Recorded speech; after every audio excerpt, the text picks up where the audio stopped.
We are here. Let me get the sound. Alright.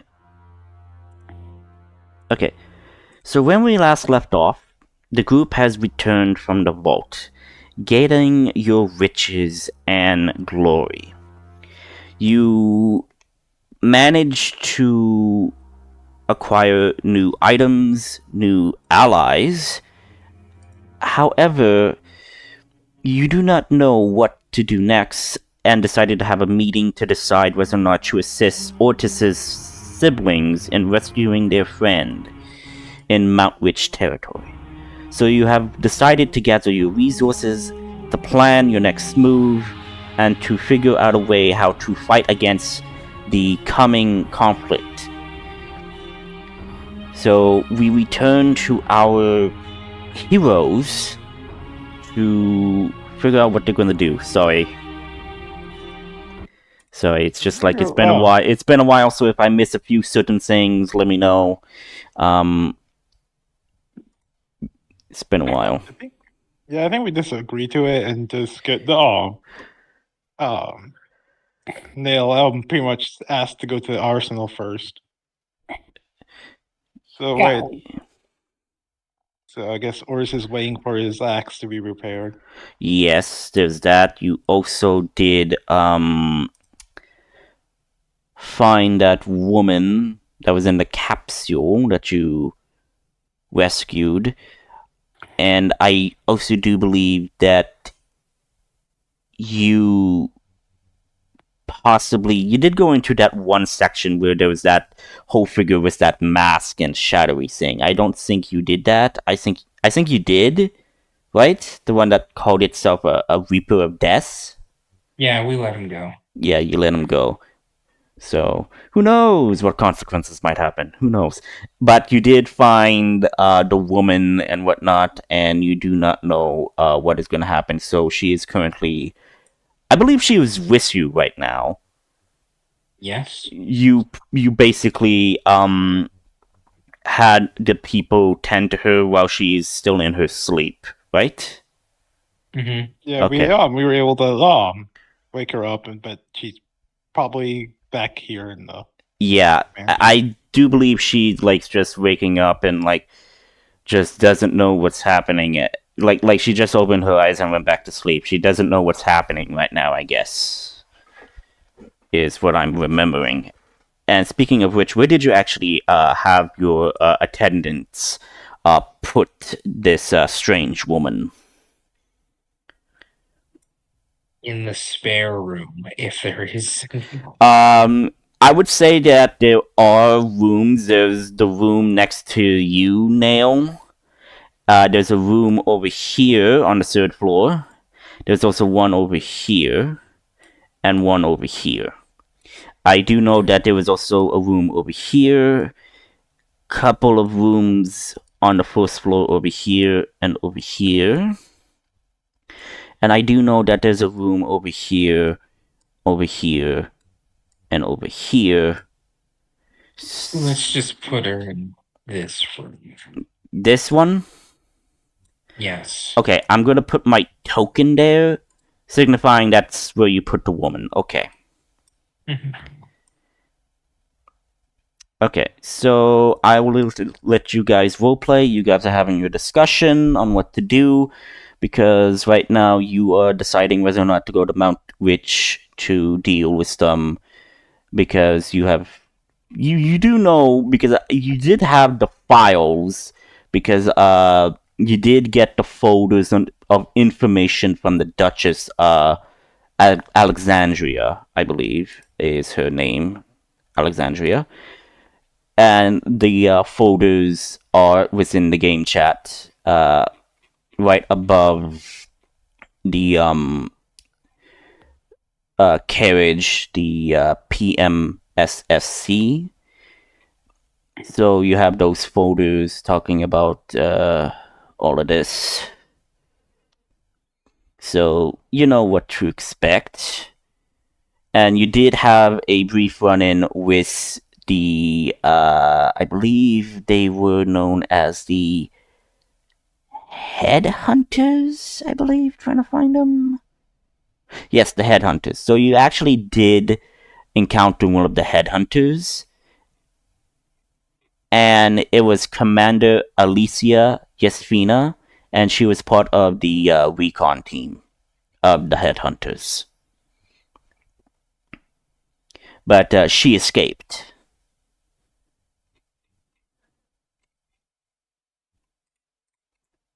So yeah.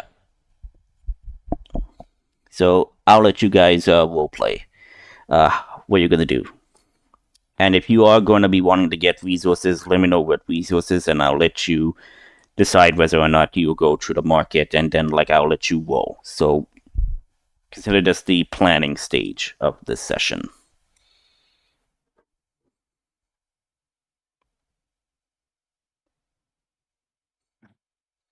As soon as the weapon's done, I'm going to think about how I'm going to get to Mount Rich. I do believe she said to weaponize or get the weapons fixed would take at least a day, right? I think I did say that. Yeah. Okay. And I do believe, Nail, you wanted the Staff of Power, correct? Yes. And you got it, but the caretaker, the Supreme Caretaker, needs to finalize the improvements so you could have access to it, I believe. Yes? No, I just hadn't attuned to it. Yes, you need to attune to it. Right. And you also have... Okay, you also got... Okay.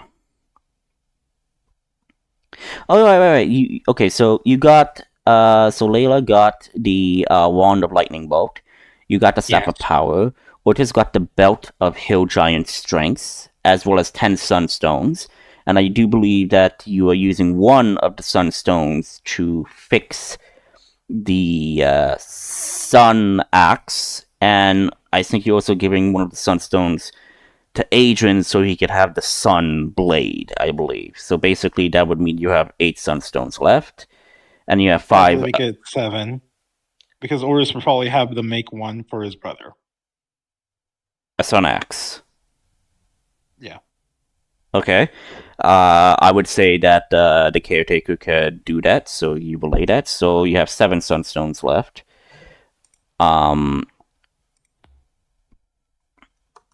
So I'll just modify that. And you have 5 other elemental attribute stones, and you have 6 bags of holding of all of the loot, which I do believe you give to the Supreme Caretaker. Mm-hmm. Yeah. Okay.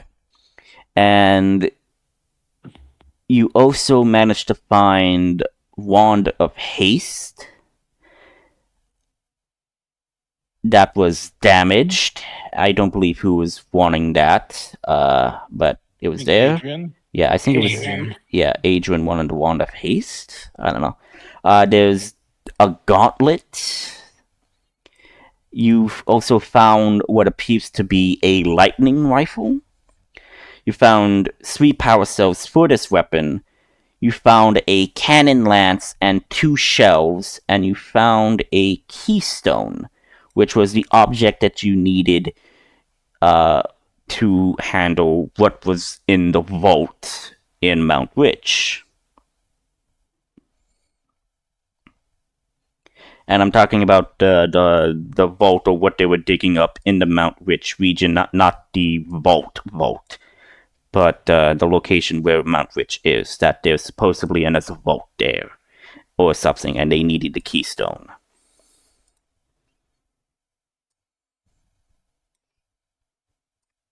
So I'll let you guys figure out what you're gonna do.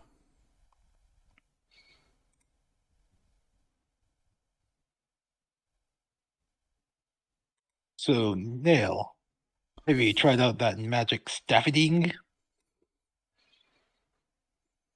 Not yet. You're scared of it? I respect its ability not to waste it on nothing.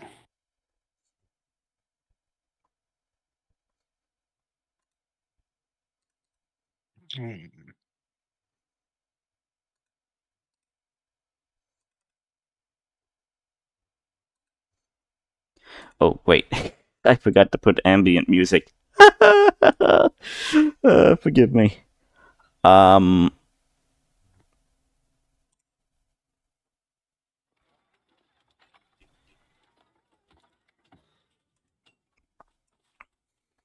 to put ambient music on.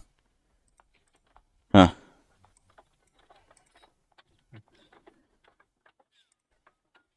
Now we have some time to ourselves, Nail. What was your childhood like? I don't know.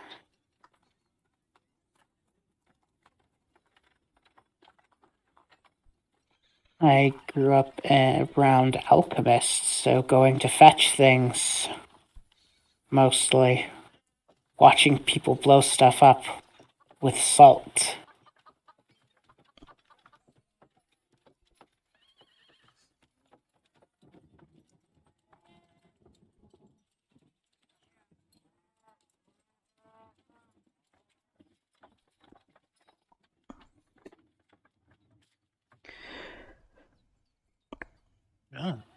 I just grew up.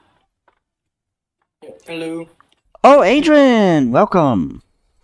Managed to get my internet working again. Well, the group is just in the meeting room deciding what to do. Okay. Quick question. You did want to have the Sunblade, right? Yeah, I wanted one Sunblade. Okay, so yeah, making sure because I'm just counting how many Sunstones are left, and I do believe you did find the Wand of Haste. Mm-hmm. So that is something that you want, and it is damaged. So I presume you asked the Supreme Caretaker to fix that, right? Yes. Okay. By the way, the Supreme Caretaker is utilizing the people who are in the Magical Item Research Department within the Citadel to help create and fix these magic items. Okay. Yes, and you did find gauntlets, lightning rifle with 3 power cells, a cannon lance of sorts, and you did find the keystone. Yeah, and you said we found. I think I wrote it down in my sheet. Just pulling it up right now.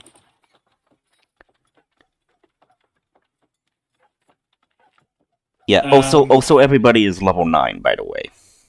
Mm-hmm. Yeah, I already did that. Okay.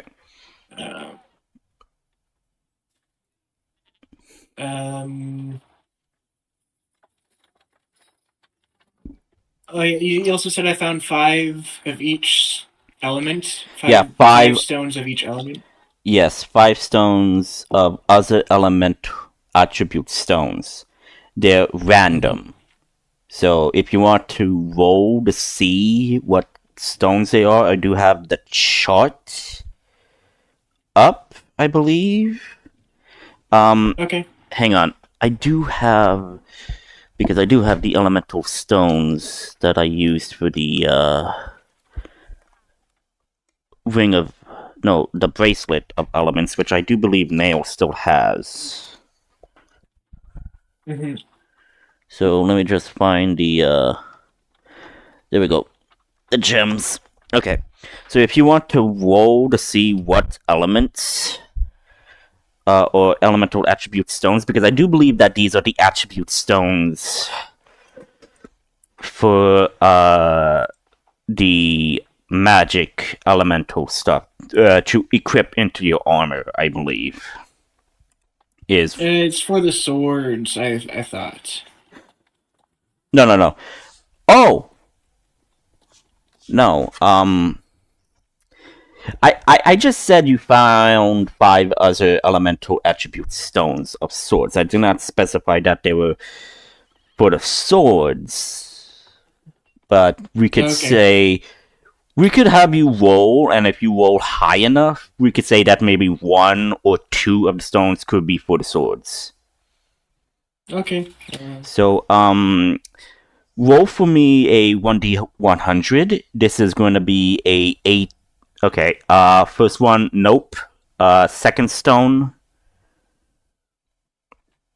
7. Okay, none of the stones, because depending how powerful these swords are and how rare the stones are, I'm giving you like you need to at least be 70 or 80% in the percentile to see if you could acquire these stones, because that's how rare they are and powerful they are in the myths and legends of the elemental swords.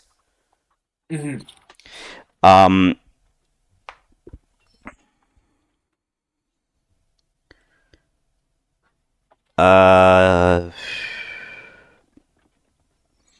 Okay, I don't know what I did with the elemental stones. Okay, so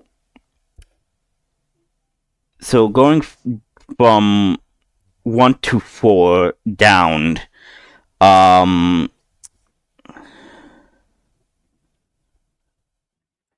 okay, yeah. Roll for me a 1d4. Okay, 3. Red corundum. So you found a red element gem. Mm-hmm. That's one of the gems. Roll another 1d4. Okay, you found a water gem. Roll the other. You found a air gem. And two. And 2. 2, 3, 4. Yeah. So out of 1, 2, 3, 4, you found at least one of the element attribute gems. You still have one more gem, but I'm gonna give you another chance. Roll for me a percentile die to see if this is a element gem for the element sword. Nope. 3. Okay. Nope. It's not. So roll for me a 1d4. And it is another red element attribute stone.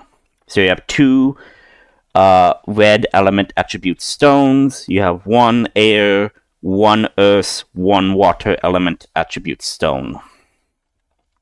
So 2 red corundums. Okay. So how I'm gonna say this is, when it's an elemental gem, those are for the elementals. When it's for like the attributes, for the armor, I am gonna say the elemental attribute gems. Okay. Or the element stones. Element attribute Stones. So 2 okay. red, 1. No, sorry. 2. Fire. Yeah, fire. Sorry. 1 water, 1 earth, 1 air.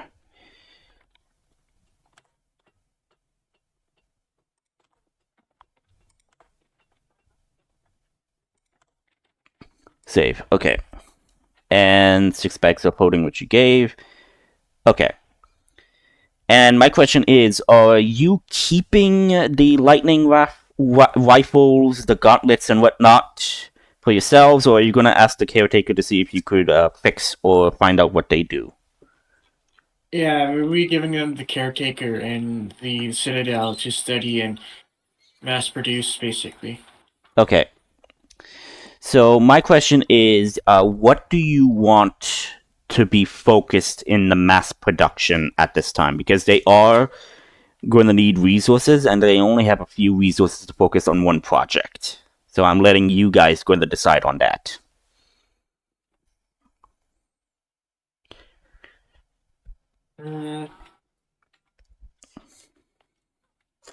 I guess they can focus on one of the weapons first. Yes, but which ones? Because there's the cannon lance, and then there's the lightning rifle. A lightning rifle would be most useful, I think. Okay. So they are going to mass produce the lightning rifles using the ancient forge that they have within the citadel. And they are going to mass produce those. So I'm letting you have a say in what wants to be mass produced for the armies to help against this corruption, because at some point I would say that you guys will need to fight this thing, so I'm going to let you have a say in the resources of it. Yeah, We'll probably, right. I was gonna say we probably gonna need to make some more like light-based weaponry. If the corruption hates light, radiant damage, we probably need to make more sun Yes. blades and sun axes and sun maces. Yes, that would Ooh, make sun sense. mace. I mean, you could also ask the caretaker to see if they could reverse engineer the lightning rifle to fire the sunstone's energy. Mm-hmm. So, sun rifle could be made.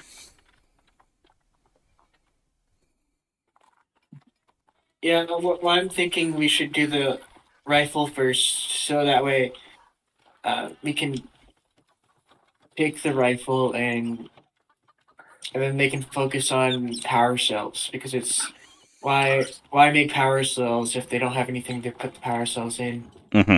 So, you are wanting the caretaker to see if they can reverse engineer the lightning rifle, which is one of the many prototype weaponry, to see if they could fire sun radiant damage instead of lightning damage. Mm-hmm. Okay, so that's going to be the main project that they're going to be focusing on. That is top priority, but they are going to help with your other objects.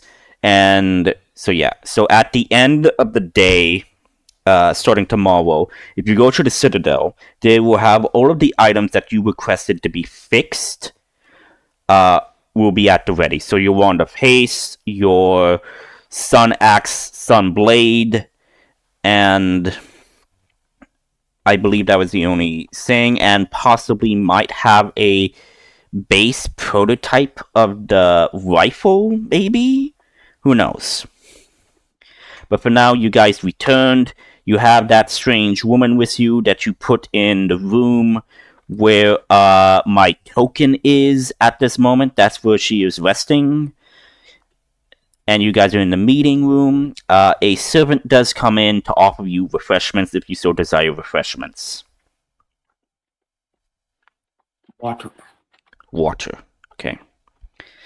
Or just ale. Ale.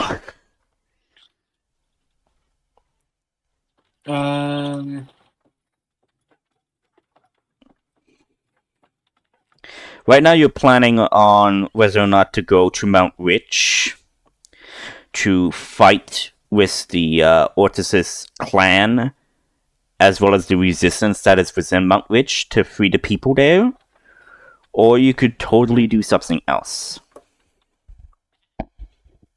Just so you know that actions will have reactions.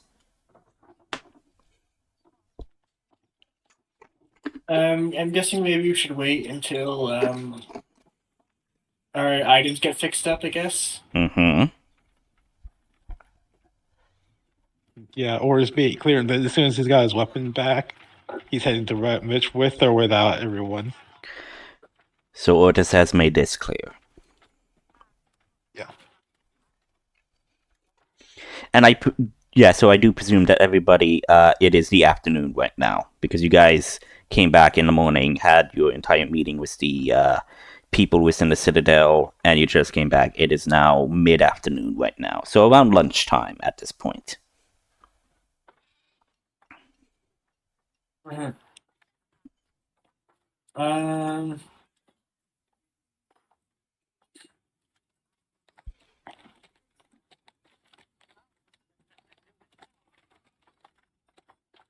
Yeah, I guess we just wait. We can maybe do some like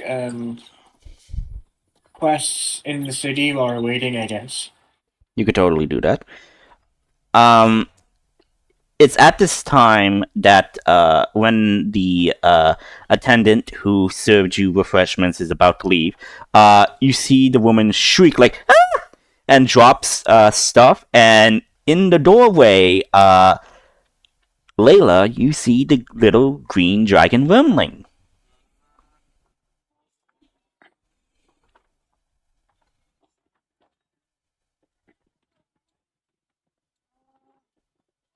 You're mute, by the way, Yeah, Ghost. they was muted. Yeah.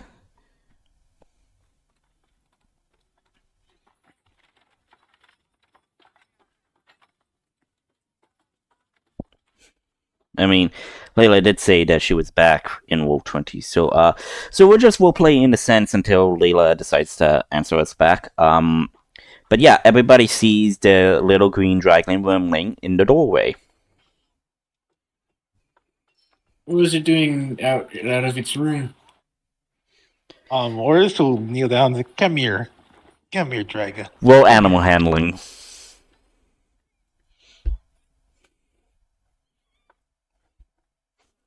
13, okay. I swear to God, if you rolled a 1 again.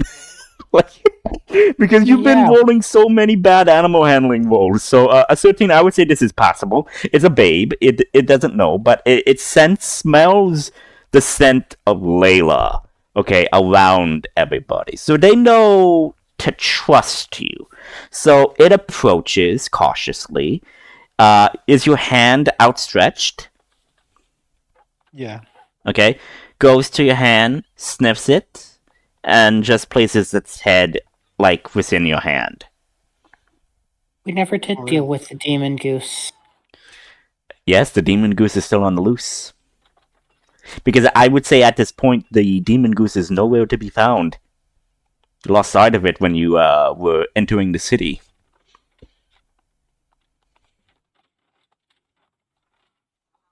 Yeah, Oris is petting the dragon. You hear a cooing sound coming from this little wormling.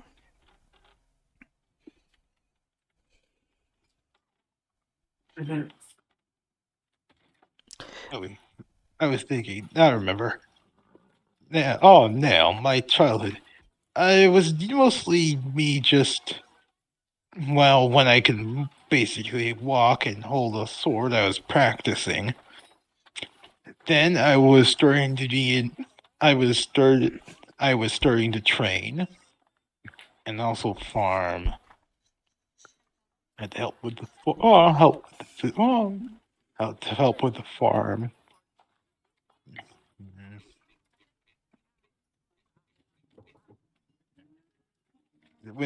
If the winters weren't so cold. I could, like frost, like what you call frost resistance. They offer that. Ice resistance. Oh. It's ice resistance. Ice resistance. They offer that. It costs like 1,000 gold. At least it's permanent, but 1,000 gold for permanent ice resistance. That would be worth it. I was hoping after it was done, getting supplies from this island, that I would be able to go back to Gunthar and basically pay for some ice resistance.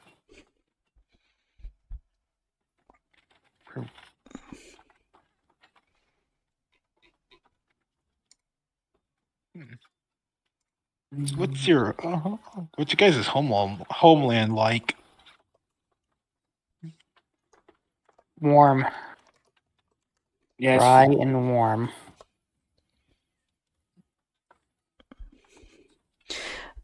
At this point, someone does come in and says, "Yes, indeed, dry and warm." And you see, I do believe her name was Cassandra or Candice, Adrian. It was one of your mentors when you were in the military.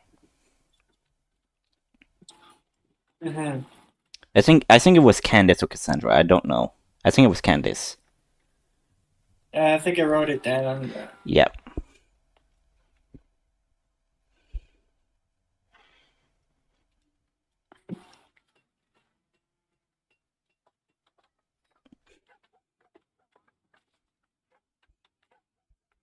Yes, it was Candice. Yeah, okay, Candice.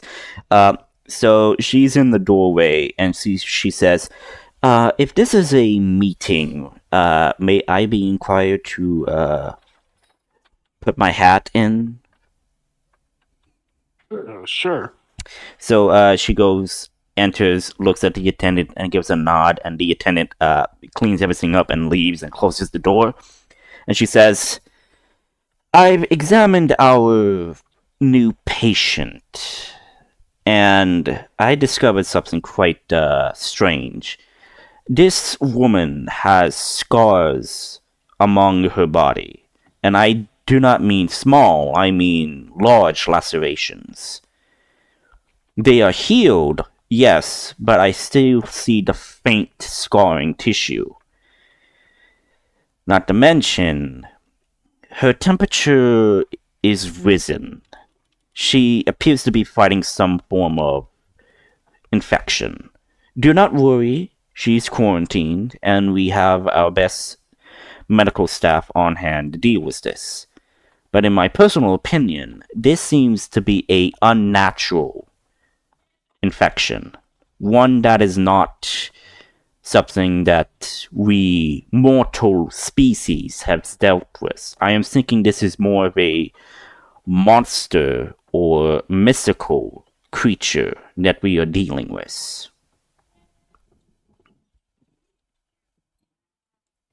Has she said what harmed her? What has cursed her? I don't think it's exactly a curse. I think this is more of like a illness she is Gave her developing. this illness? Yeah. Like Judging by the someone scarred tissue, it is very old. However, it only seemed about 5 years old, these scarred tissues. And that's a bit odd, considering of what the tale I heard, that she was found in a capsule for over, 1,000 years. Whatever she was in might have been the one thing that was sustaining her life, keeping her safe from whatever she is fighting. She is not in any harm's way, she is just fighting a cold, I believe.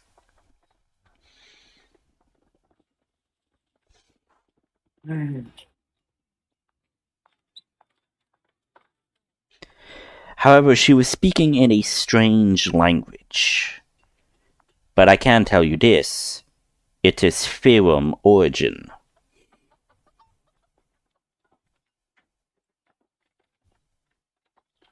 Or is like, didn't the caretaker say that she was mute?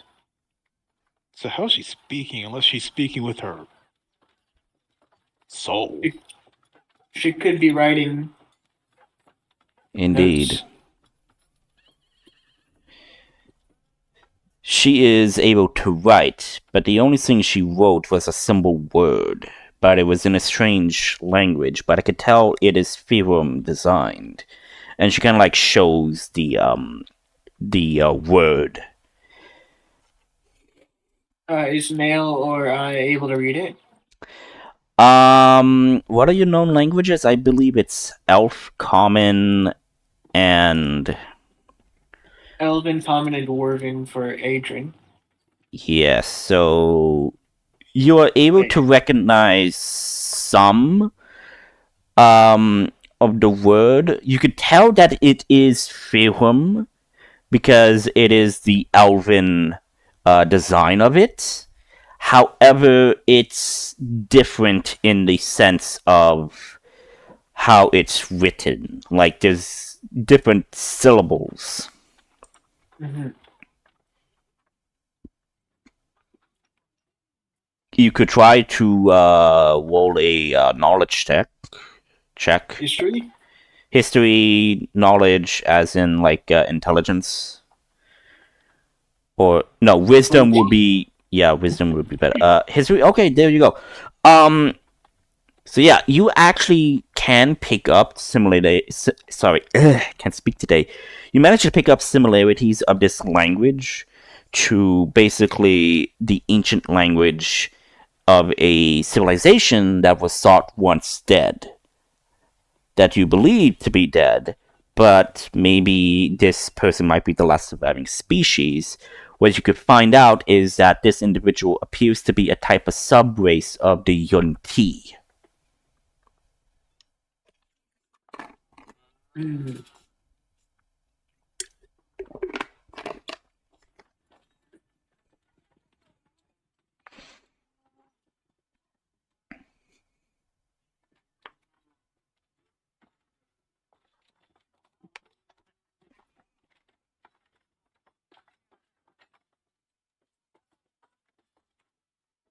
I wonder what that means. Why she wrote that down.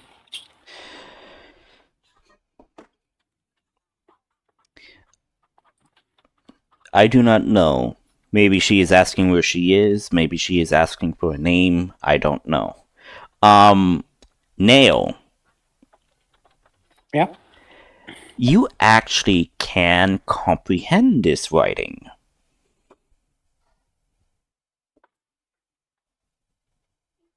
Because of your strange connection to an individual you have met. This word spells home.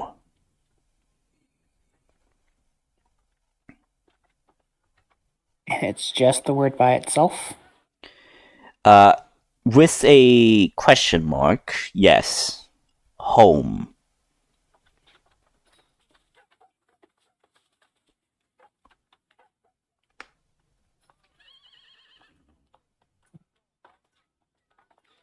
Well, And only Nail recognizes this. Only Nail is able to comprehend this.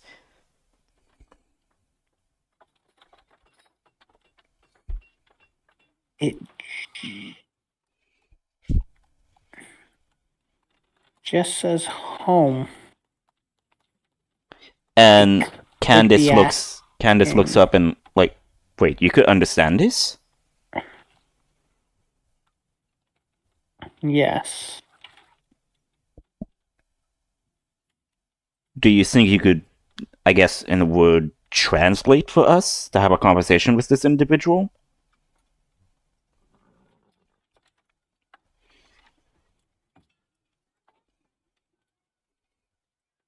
Yeah. I guess. Finding out what we can is going to be useful. That is the one teaching we know in military.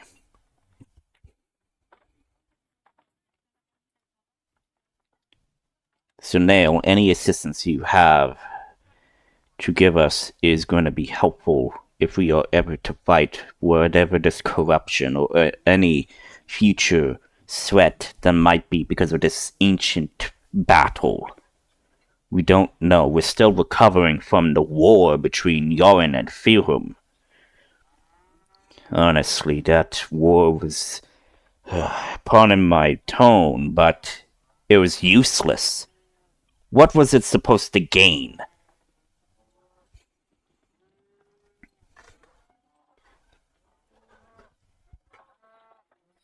I have no idea what you're. Boy, that sounds lovely. I guess if you aren't getting land or food or something. The only thing we gained was loss. Mr. Ortis, your kind may enjoy war, but you do not know what it costs people. And I'm talking about the innocent people. And you see that there is a sign of regret in her eyes as she then leaves. I will be outside of this woman's room. If you decide to assist us, come visit us. We will conduct an interview with this individual. And she leaves.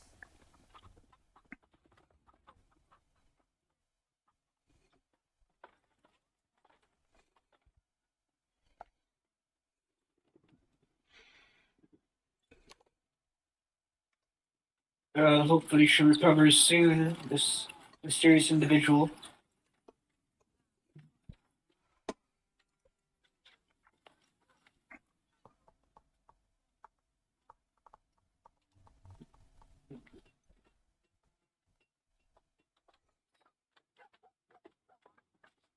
Adrian, what was your childhood like? Layla, you there? Yeah, sorry, I was doing in the middle of something. Okay, so I was saying, right before you left, that the little green dragon wormling came into the room. And Ortis is currently petting this green dragon wormling. Was gonna visit Mordred. So Mordred is basically cooing at the petting that he is receiving. Okay, good. So And nice. Candice came into the room discussing about the woman patient that you found.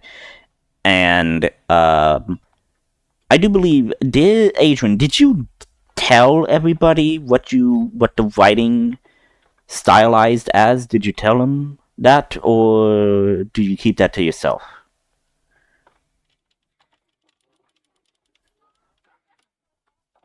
Adrian, Yes. did you tell them that it's Yunti in design? What's Shanti in design? Yunti is the snake people. Yeah, but what's Shanti in design? The wording?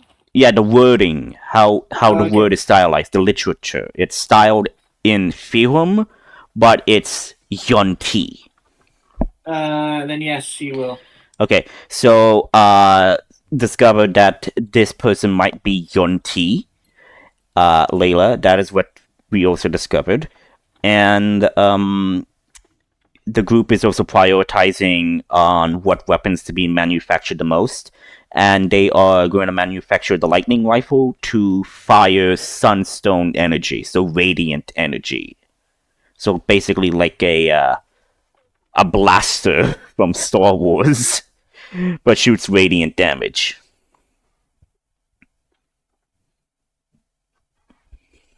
Right. Yeah. So that's basically the information that you have right now. Nail is able to also understand this Yunti writing for some reason. So there's that.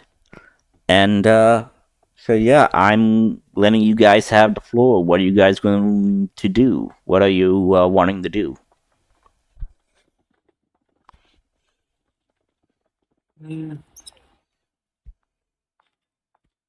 Yeah, or just ask Adrian what his childhood was like. Mostly, it was a pretty strict childhood. I mostly just trained in my family's mansion. But He could go on. that was about it. Yeah, I can understand the training part. I trained with my older brother sometimes too, most of the time as well. You and me both.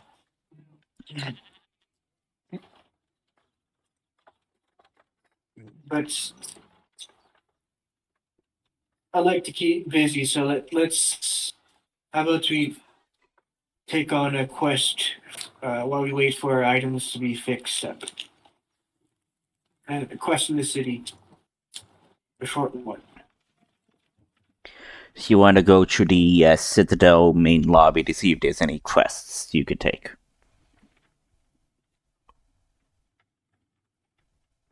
Okay.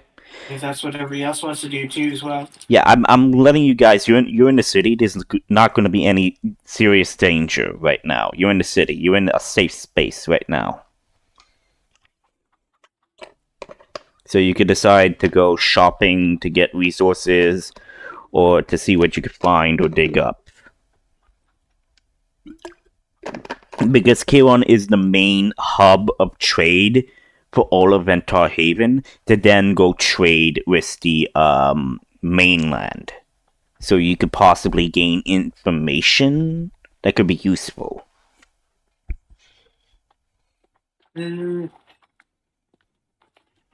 guess Adrian would research if element, the chromatic blade exists.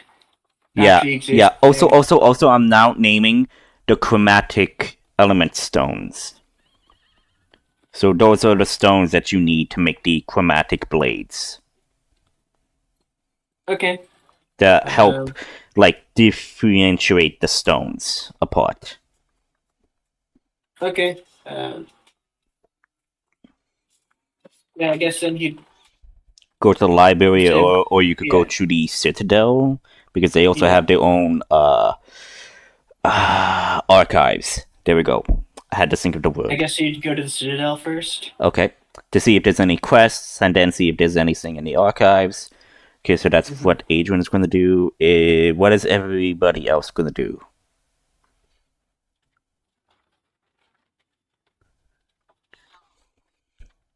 Going to spend quality time with Mildred. Okay, are you going to do that in the mansion, or are you going to go somewhere else for that? In the mansion. Okay. For now. Also, by the way, the mansion does have a yard in the back. Yes, that's what I will take.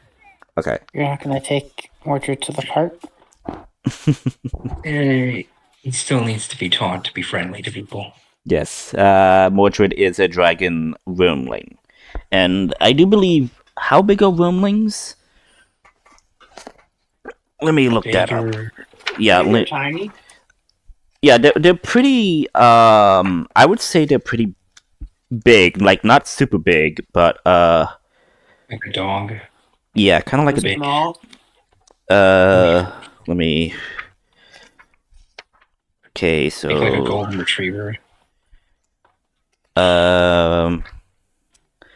wormlings. They are medium. So basically, I guess in a sense, the size of a person to an extent.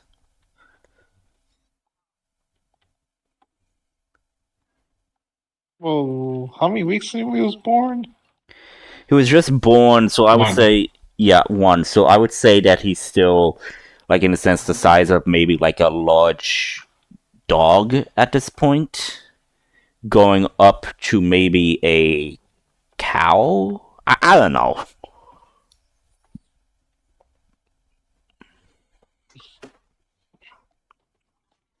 Well, He's basically still small, but like in a couple of months he would grow to medium size. Yeah, he will grow to medium size, but that's because he's in a wormling state.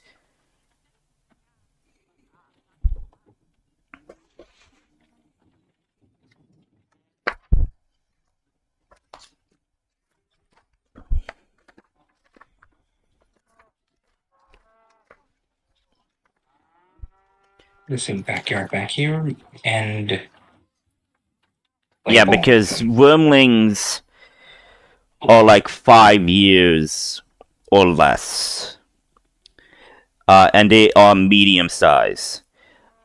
A young dragon will reach the size of large when they are 6 to 100 years.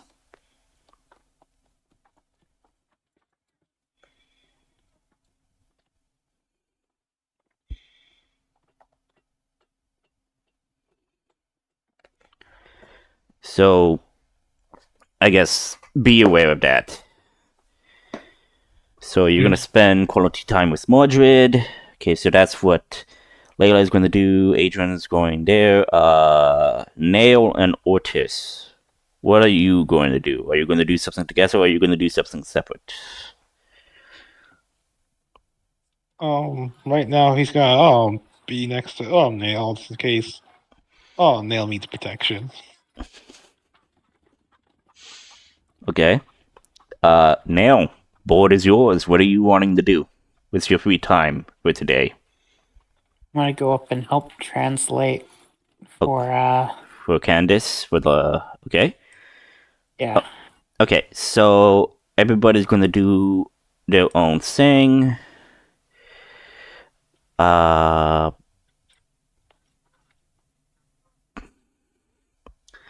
Okay, so Layla's gonna do that over there. Okay, so Layla, you're going over here to spend time with Mordred? Yes. Okay, making sure. Just making sure. Okay, so we could start off with Nail and Ortis, and then we could go to the one more pressing. Okay, so Nail, you see Candace there. You see their servants with like cloths and rags of water to help mediate the fever. And she says she's very weak, but she will be able to still communicate with us. And she brings the both of you inside the room.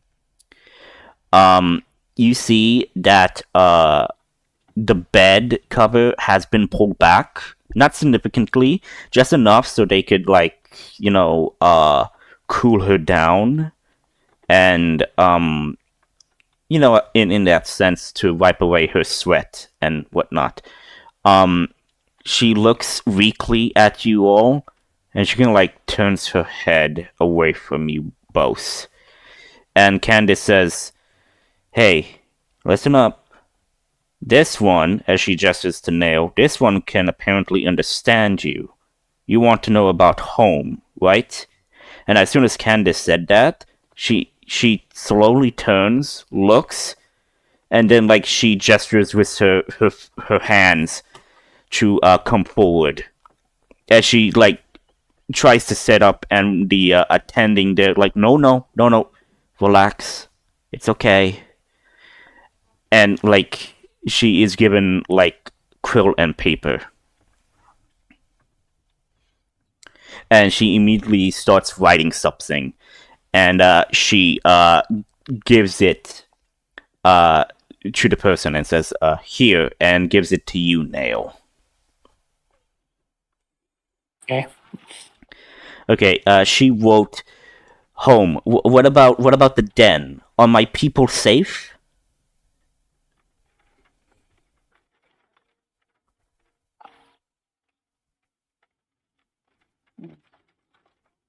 So I'm going to whisper to Candace what the paper says, and then tell her I don't think she knows how much time has passed. Yes, she was supposedly in that capsule for about 1,000 years. To her, it might have seemed just maybe a year, maybe 5.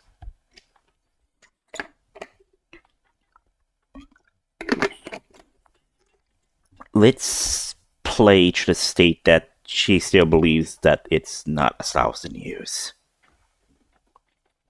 And try to ease her into the realization. We don't know what type of experimentation they did on her, so let's just try to keep this calm.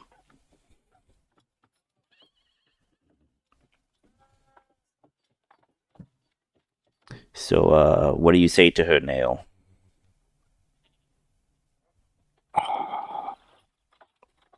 What do I know about the Yandi who are currently alive? Are they extinct? Roll a history check, and because you did encounter this individual, the person in your dreams, I would say you would have advantage in this check, because I think you did try to do research. Okay, 17. Okay, you do know that the Yunti was a member of like one of those many civilizations. However, they were more a secretive race that decided to isolate themselves from the conflicts of regular mortals. However, you did know that during the Great War, the one of the encampments that probably housed the most amount of Yunti was burned and destroyed, and you know that a couple of them were killed, but you do not know if the rest was able to survive. So their fate is currently undetermined, whether or not they are alive or not. However, during your reading of research, there were some sightings of Yunti in Firhum. However, it was more let me pull up the map, because I did believe that they were more like down in the southern areas where there were jungles.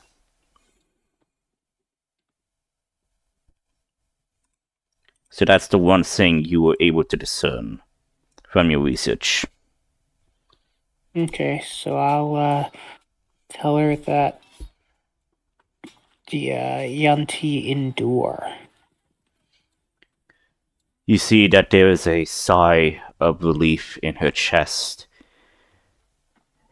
And for the first time, you see her relax. She then asked, um, she then writes and passes to you, and she asks, "What of the monsters that held me captive and tormented me? What of their fate?"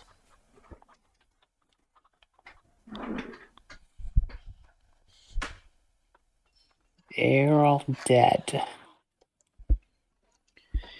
And you see that she is, in her eyes, there's a type of relief and satisfaction knowing that her oppressors are dead.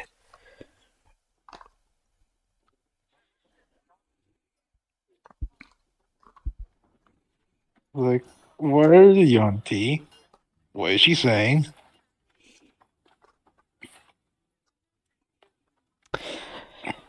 So, as you look at this individual, you do see that there are flecks of reptilian scales on her skin.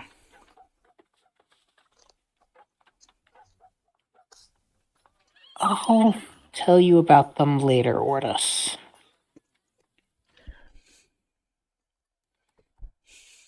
Are they descendant of Yumrgar?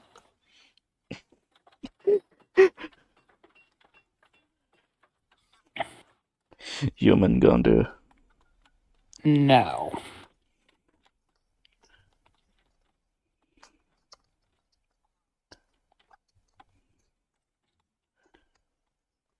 She then writes, and she asks a very good question on asking, "Who are you? Are you Yunti? Are you one of my people?" She asks. "How else can you understand my language?" No, I'm a scholar. I study things. She then writes in with a confused word look and says, "Have you encountered my people because you wanted to learn about us?" I encountered something that is very similar to the Yanti. I don't think she was one of you, though. What did she look like?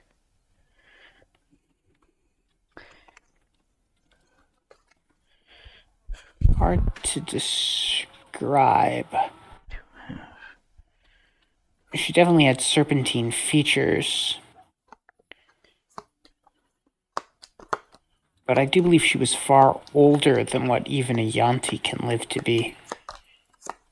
She contemplates and then her eyes widen and she then desperately writes something and she says, "Was she the dream walker?"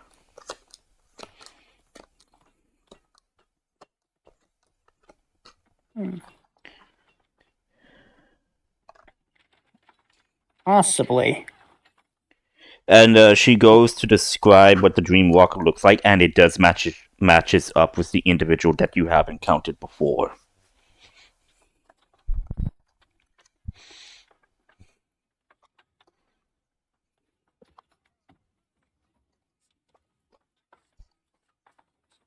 As I said, possibly. You should worry more on your own recovery than how I know how to communicate with you.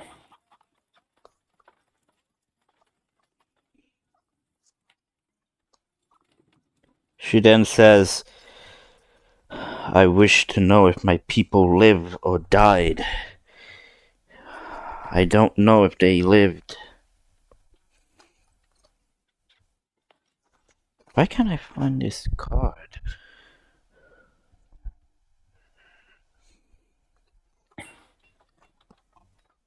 Okay. Sorry, I'm trying to look for the stats of a Yunti. Because there's two variations of the Yunti. I'm trying to look for the monster cards. Pure Blood versus Abomination are the two variations. No, I'm looking through the thing, but I guess I could try to look for them in my monster manual. Here we go, Yunti.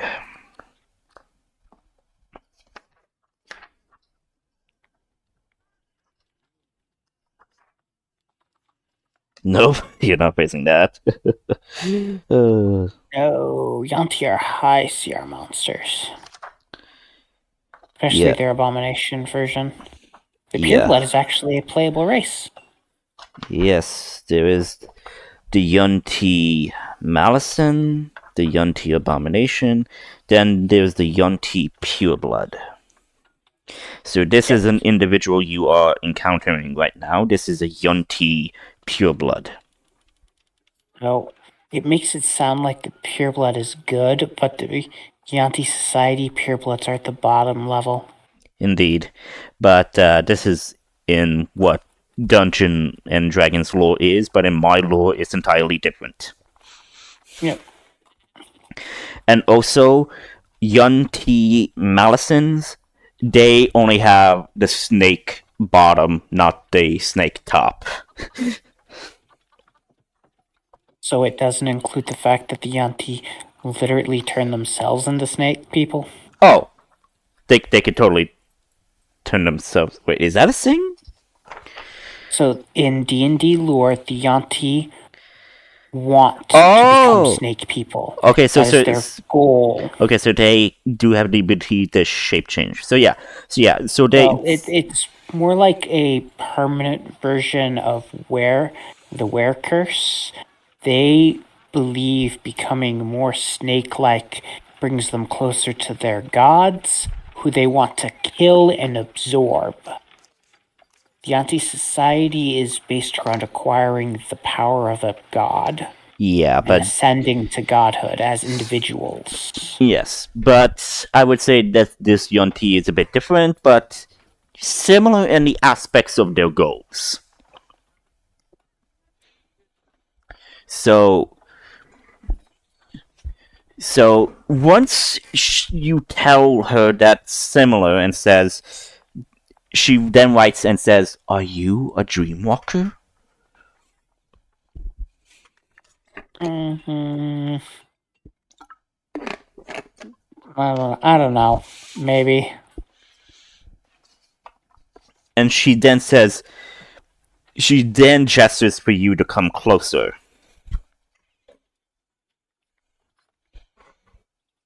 I'm gonna get a little closer. Okay. She then gestures for you to open your palm. Okay. And she then takes like a pointed pin, and she basically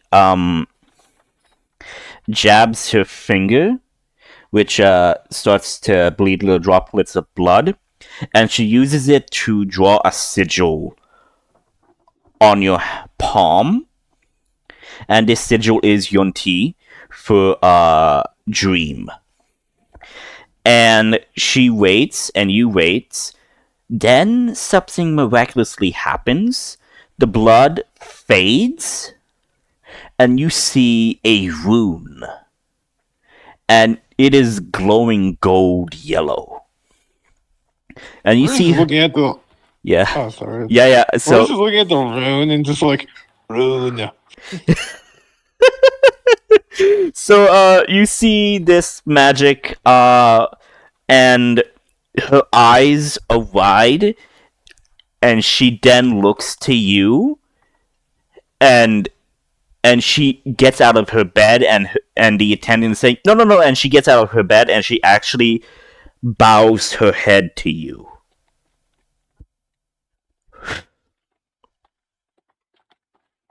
Great. You really need Great to get news. back into bed. This is great news. Oh, this is great news, Neil. You have found your rune.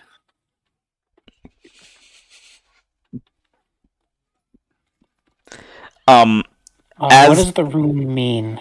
Okay, so as the attendant helped her get into bed, she says, all runes are the same. They signify that you are capable of dream walking, but the glow of the rune differs. And she actually shows her rune, which is that of a violet purple. She says she is like a high tier. No, a mid. No, hang on. Okay, so there's Okay, so purple is mid tier, as she is writing down. Blue means low tier, and gold means high tier, and they usually are the right hand of the Dreamwalker.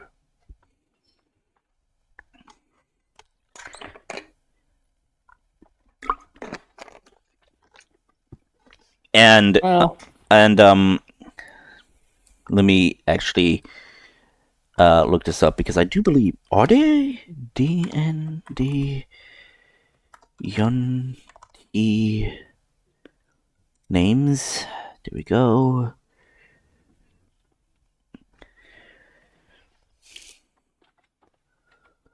I do believe that she did not give her name.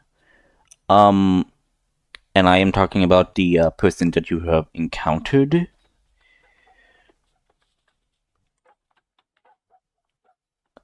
And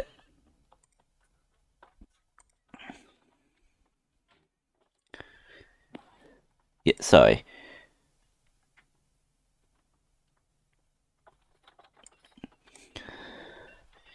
So she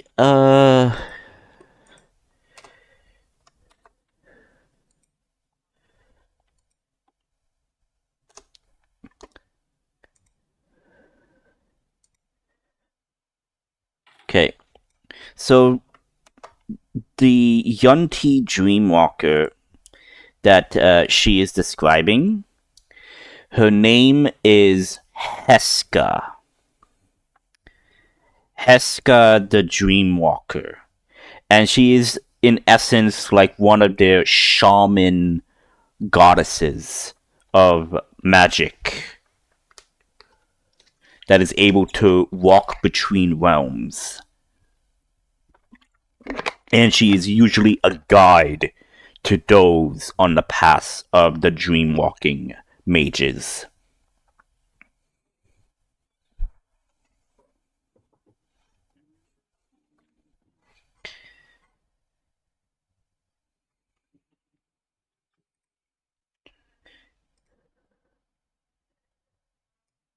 okay. Me and my spirit guide are very confrontational then.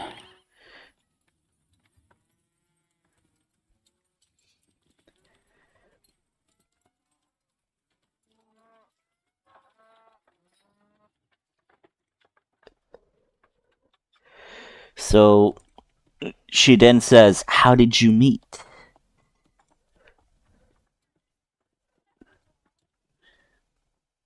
In a dream.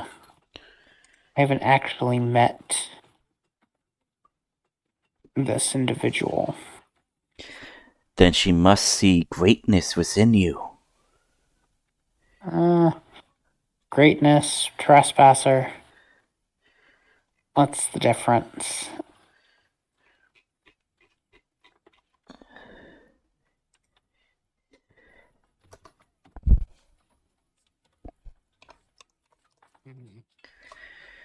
So she continues to ask you questions in regards of this, but then she then notices something, and then you then see fear in her eyes as she's looking at one of the attendants who actually is bringing forth a medical tool that she does not recognize, and she then pauses, looks, and then writes shakily.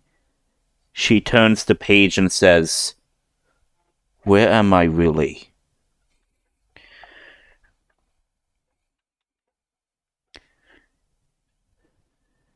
You're in our manor. She then adds something and then says, "When am I?" When do you think you are? As soon as you say that, fear begins to drill in her eyes as she begins to shake, She then shakes as she writes each letter and then asks, "How long was I imprisoned for?"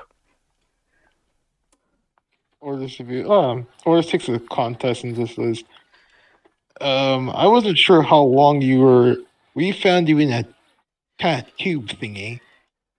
It's been a long time. When we were there were no one living, and there were these call them constructs, fake people, little people. There, most of them were broken and left to ruin. As soon as you say that, she just stops and then she begins to cry as her hands are in her face right now as she is crying. And then you see Candace basically looks at you, Ortis, and just like face palms and shakes her head. Look, Oris is basically a Viking. He's gonna be honest. That's all he has. He just gives her a hug, like a try to be a comforting hug. You go to hug her and she just like pushes you away. Like she doesn't want to be anywhere near you right now. Or any of Not you. all Vikings are honest. Ortis the Honest.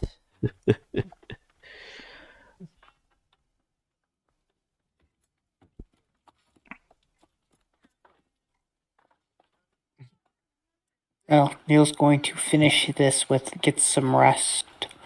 We will tell you of the time you have missed later. Shh. You guys leave.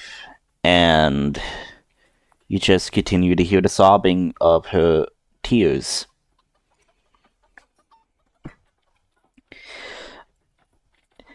And going on over, Layla.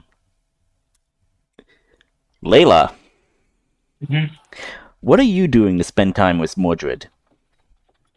Playing ball with. So with playing it. I mean, fetch. mage. Yes, playing fetch. Okay. Throwing a ball with mage hand. Okay, so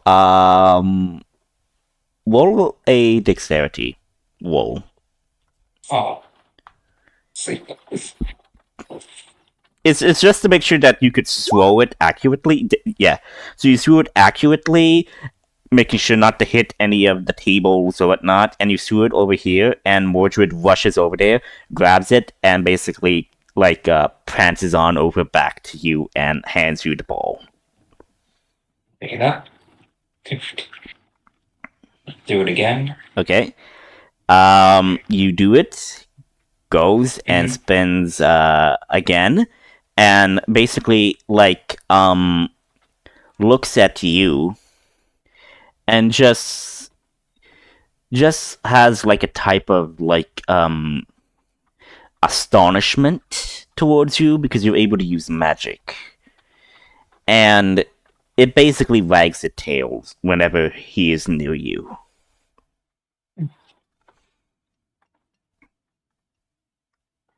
Good boy. I'll continue fetching. Okay, you continue fetching, and I would say that one of the attendants basically sees this, and when you did throw the ball, nearly hits her. She manages to move out of the way, but then Mordred basically comes crashing down, and basically and like she falls and drops the sheets that she was carrying, and Mordred just pays no mind to this individual as he just prances on back to you, waiting for the next throw. I go to apologize to the servant. It says, it's fine, it's fine. Honestly, this little dragon has been causing a lot of trouble. Scratching the doors, making strange sounds. he even began using his ability to breathe his poisonous breath. We had to stay clear of your room for a bit. And as you're having this conversation, like, Mordred is just looking at you, like, tilting his head, trying to understand what's going on. Hopefully we can amend that. I throw the ball again. I hope. What? What did you say, Layla? I throw the ball again to get her, to get Mordred's attention. Okay, Mordred gets the ball and passes on over to you. I'm good. Okay, I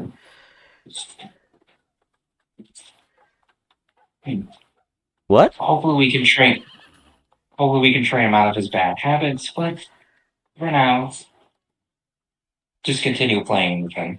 Okay. So I would say that you are increasing your bond with Mordred, and he sees you more as his mother. So basically, his bond to you is growing, and basically he's going to follow you around now. Basically, he's going to be more listening to you often. So you are bonding. And moving on over to Adrian now. You there? Adrian? Yes, I'm here. Sorry, I can't. I can't tell if you're muted or not. Your thing is too big for me to see whether or not you're muted or not. Yeah. So with this, so you're going to the Citadel. My question is, are you wanting to go to the lobby to see what quests are available, or do you want to go to the archive? I can look at the quest first, then head to the archives later. Okay, so you go to the lobby and you do see the guards are there. They like greet you with respect, saying thank you, you did good work with handling the criminal syndicate here. And basically when you enter, you see that one of the receptionists flags you over. Okay. And says, Sir Adrian, welcome. The Duchess has given me clear indication that whenever you are here, or whenever your party members are here, she wants me to iterate if there's any special requests or quests that you party might be interested in to help protect the city as well as the kingdom of Ventar Haven.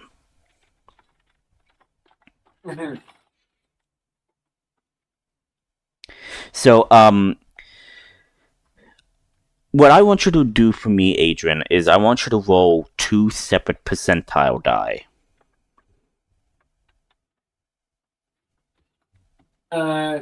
Two separate percentile dies? Okay. Yeah, 2 separate percentile die. 41 and 18.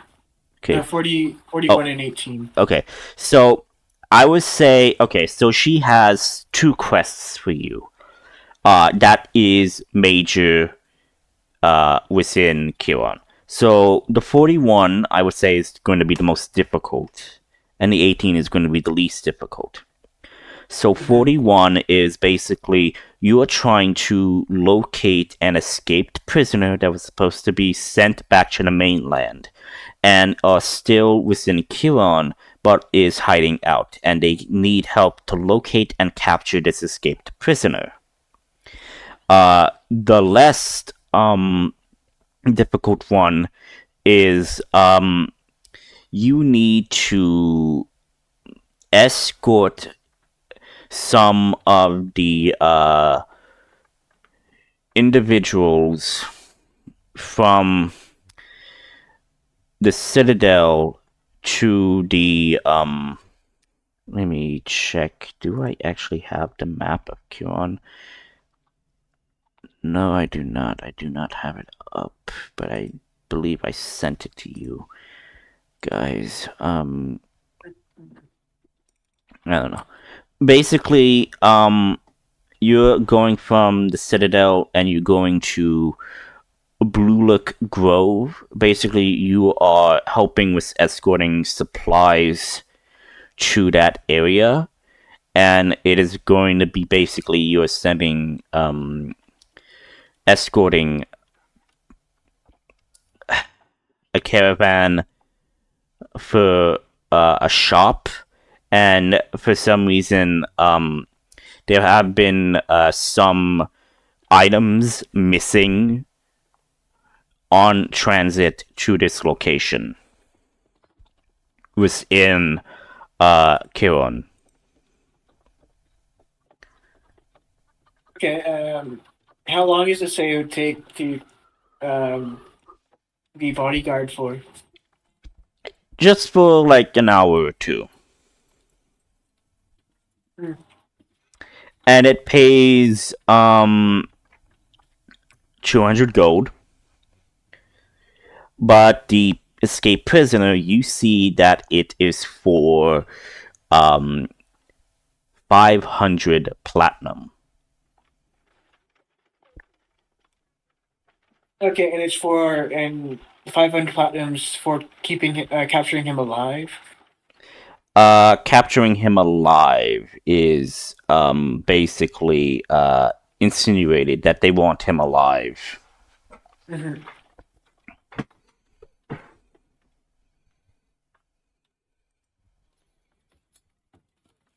Okay, he'll take the prisoner one. Okay, so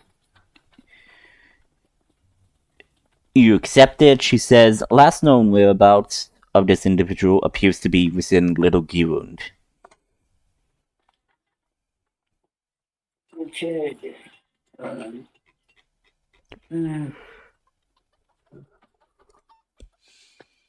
Hopefully this shouldn't take too long. I can do this first and then go to the library after I turn him in. That's your call. Yeah, that's what she will do.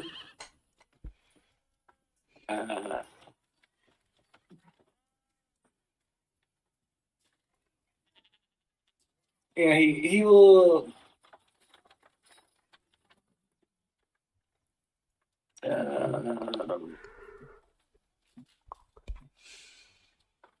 He will look up. He'll study for an hour at the library or whatever it's called in The Citadel. archives? The archives, yeah. And then do the quest. Okay, so you're looking for anything about the chromatic orbs. I mean, Yeah, chromatic stones. swords. Sorry, I said orbs. And while he's studying, he will cast Aid and Death Ward on himself. Okay. And then after that, he'll take a short rest while studying. He'll study for an hour. Okay.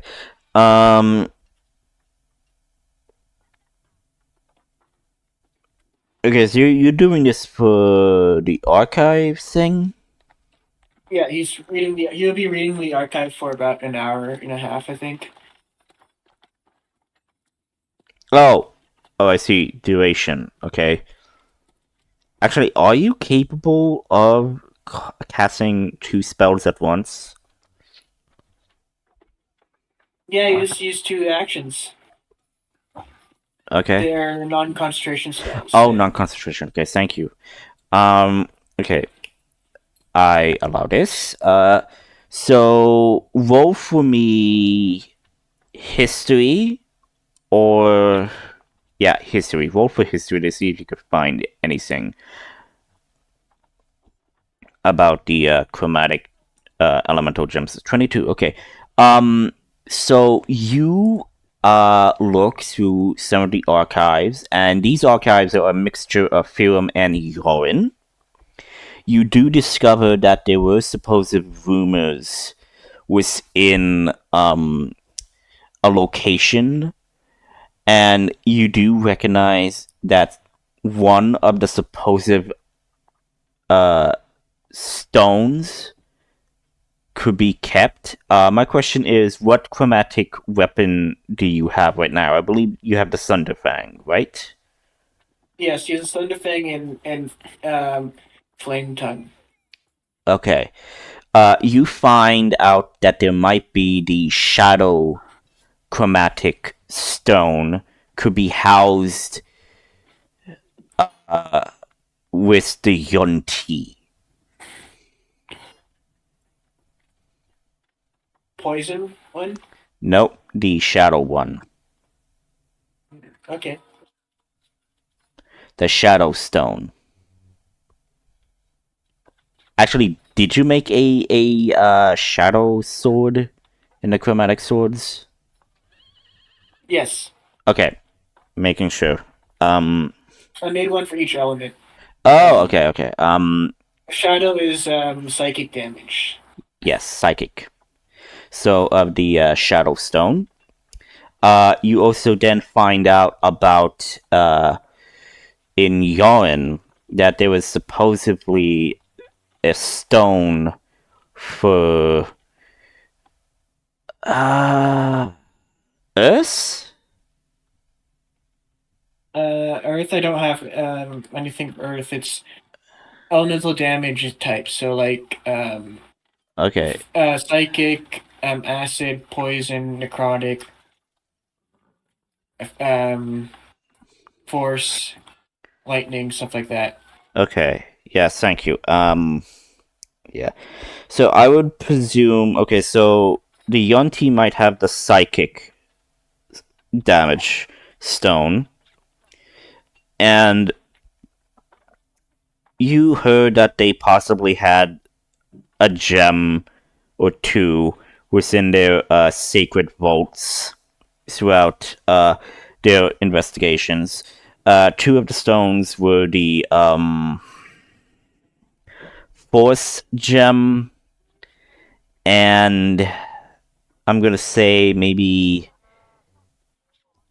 the Acid gem. What? Okay. Sorry, it's just like Oh, Plain. acid. You said acid gem. Yeah, I said acid gem. Okay. Yeah. Sorry. Where would that be then? Okay. So in Firhum, within the secret den or so of the Yunti, they have the psychic gem. In Yaren, in the capital, there is possibility that there are two gems, the acid and I believe the force gem. Okay. And there was also a report signifying that within the unknown region of the new continent in the northern territories, there has been someone wielding great ice power and has apparently been the one person that has been stalling the conquest of that territory. So it's possible he has the Ice. sword. I forgot what it's called. Yeah. The ice I forgot gem. it's. Yes, the ice gem or something. And then you heard tale of sailors in Frostbrand, that's what it's called. It's an official.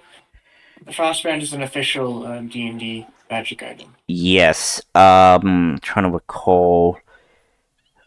Yeah, and in the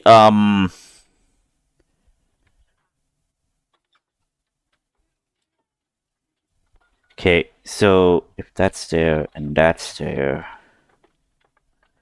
then I could surmise. I would say in the south. No, damn. Okay, we could say that up in the north region. No. Okay, we could say somewhere within the vicinity of oceans or things when it was foggy in a certain region of the ocean, they had heard or seen flashes of lightning and what appears to be dragons or serpents in the sky with lightning. Okay. Those are the only sightings that you could possibly gather of the possible locations of these chromatic elemental stones. Okay, so the Yon The the unseen Yonti, yes, possibly has the psychic gem. yes. The Yarn capital that possibly has the force and acid gems. In the Gunkar, there in the northern territory, there might be someone with the ice gem. Gunkar. Okay. Yeah, Gunkar, which is Ortis's continent. Mhm. And I did say that possibly, like, I don't know how I'm going to determine this, but we could say that in certain sightings in the ocean, again, no direct sightings in a location, they have seen in fog, okay, in the skies or in the emissaries or in the fog itself, silhouettes of what appears to be a dragon and an individual who is wielding lightning.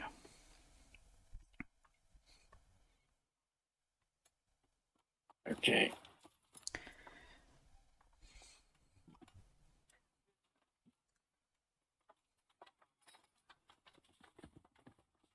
Okay, that's all you find so far? That's all you find so far within the records of Kiron, which house both Yaren and Fihum archives of individuals who did flee during the war. After that, he will head off and start searching for this convict. Okay, I think Oris would probably call you. Yeah, he'd probably like notify his party what he's doing. Yeah, By but Oris using like town. Oris would be like, you know what? Yeah, I'm gonna go with you. I'll meet you up. Because Oris was still I'll have what was this with Nail with the whole translation section. Mhm. So it's just getting some kernel is probably something more actionable. So he's gonna head towards you. Okay. Well, Neil doesn't want to see you get kidnapped again for the who knows how many time. Once. Get kidnapped once. We don't want to leave you alone. Kidnapped, branded Yeah, with a mystical sigil from a god, getting into a fight, making a multi-deathlong nemesis. Did I miss any?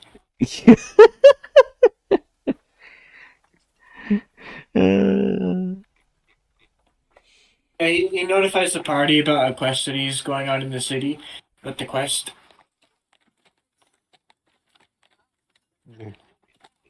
So yeah, Oris is just heading your direction to help because he has nothing better to do.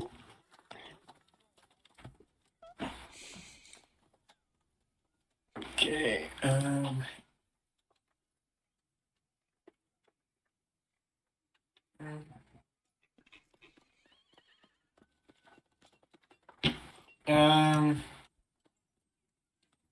Adrian will wait for them to come in, I guess, by the Citadel. Or by in young.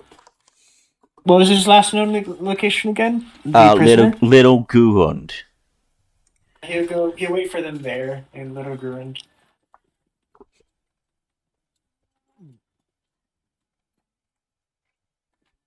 And while he's waiting, he will cast Flock of Familiars at 5th level, because that's the only spell slots he has. Okay, you totally At do fifth that. level. So you do have your flocks. And now he has. So he creates 3, and then 4, 5, 6 familiars out now. Okay. I'm guessing 3 can be owls, Okay. and the other 3 can be another creatures. I suppose you can have squirrels. Cats. They can be cats.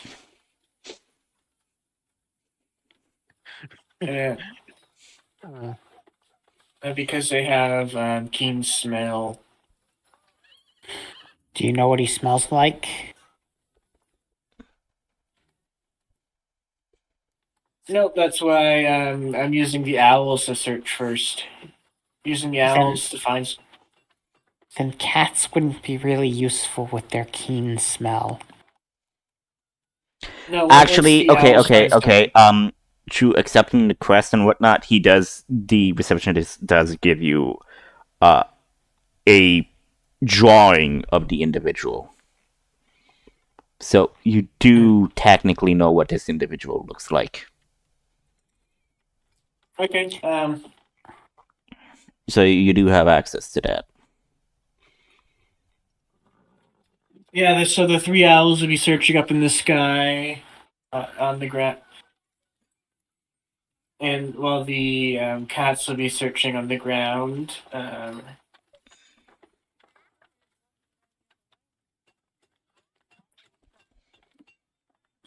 I can roll for the owls first. Yeah, you could totally do that. I think owls have the same perception. Wait, no, they get +3. I think. Let me pull that up. Owl 5.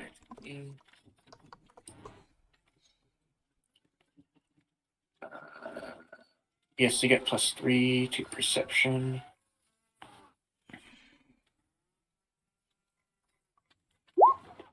With advantage. 22 for the first one. 20 for the second one. And another 20 for the third one. Okay, so first one. Was it 22? Okay. Second one. Was, and then second and third ones are both 20s. Okay. So searching, you actually do manage to locate what appears to be a very suspicious looking place within Little Gironde. It seems to be a bar of sorts that appears to be not well maintained, but you do see rough individuals going there. Okay, he'll send his couple of his cats there, and the owls there too as well. They'll be like perched up. The owls will be like perched outside, surrounding the building, Okay. and the cats will be like slinking, stealthing inside, basically, and looking around, kind of. Okay. How many cats do you have? 2? 3. 3. But Roll stealth. they have +4 to stealth. Yep. You can use advanced Alright. roller. Just go click the dice button that's on the left side, and you go to advanced rolls. You can just add.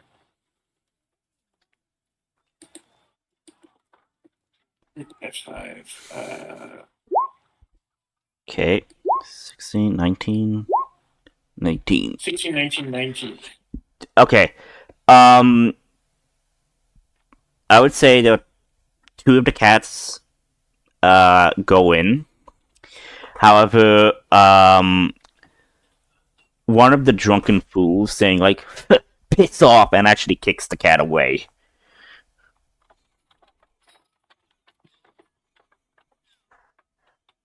Okay. It will dash away somewhere. Maybe like go hide in an alley or something nearby the bar. Yep.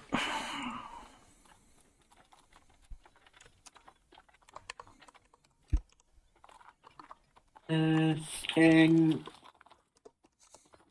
do the owls or cats see anything inside the building? Roll perception. So I did tell you that the owls did spot a tavern, spot very shady individuals in that place. However, they did not see the individual that you were exactly looking for. But roll for your cats. The two cats, okay, they both have +3 to perception.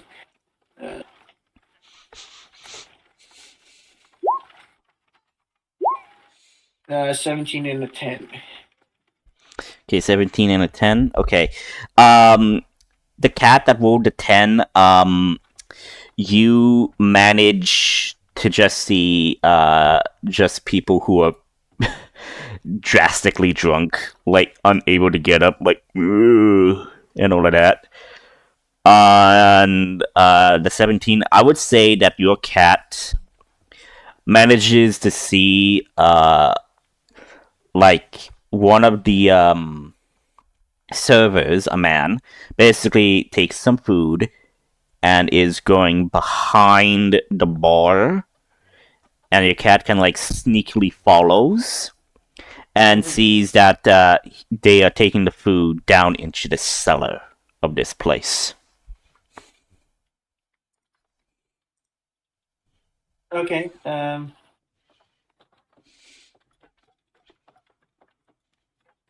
I guess the cat will slink in too as well. It's considered tiny. So yeah, I did say the cat does see this, follows where this individual is, and does see the cellar. So the cellar is open, so you can go down in there if you wish. Okay, both cat. One cat will stay up to keep an eye out just in case, and the other one that saw it will go down into the cellar. Okay, you totally do that.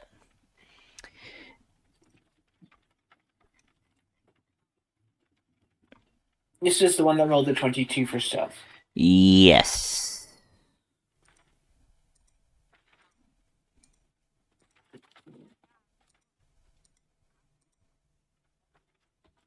So,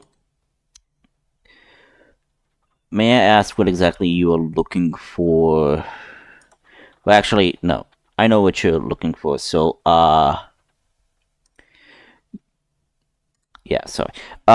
Okay, so you do see this individual going down, kind of like places the food on the table and it says, "Oi, food's here. You better eat and you better get the hell out of here." And goes up the stairs. The cat is hiding behind the stairs as the creaking of the stairs of the individual going up and down. And you see coming out, you see the person you were looking for. And he takes the food, starts eating. What is he wearing at the moment? Currently, he's wearing a white tunic with brown slacks. He has a cloak, and he has what appears to be a rapier sword. What kind of cloak? A black cloak. A black cloak. Okay. Black cloak.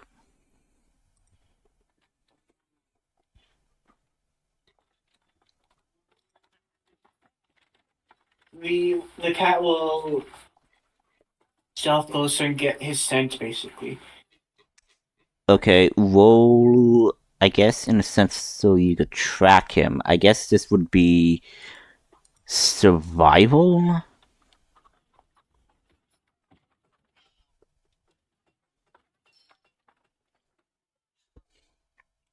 So roll a survival if your cat is able to, track him.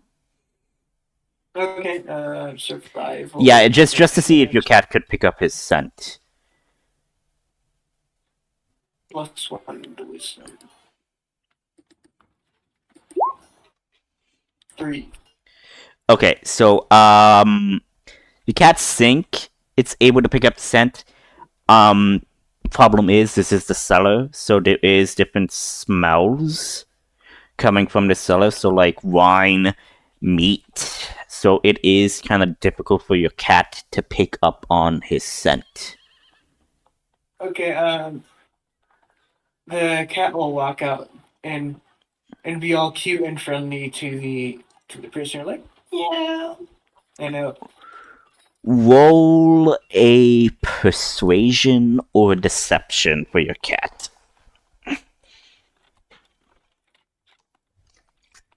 it has. Well, I guess roll persuasion because you're trying to like act cute and all. Well, cats are kind of cute, so I don't think I have too much. It's more like he probably had to roll his own attention, really. Yeah, the cat has -2 to charisma for some reason. 6. The guy looks, takes one of the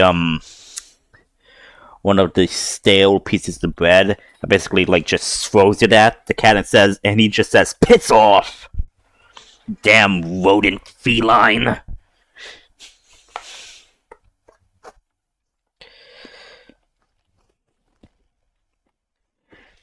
It won't go away, basically. It'll just it'll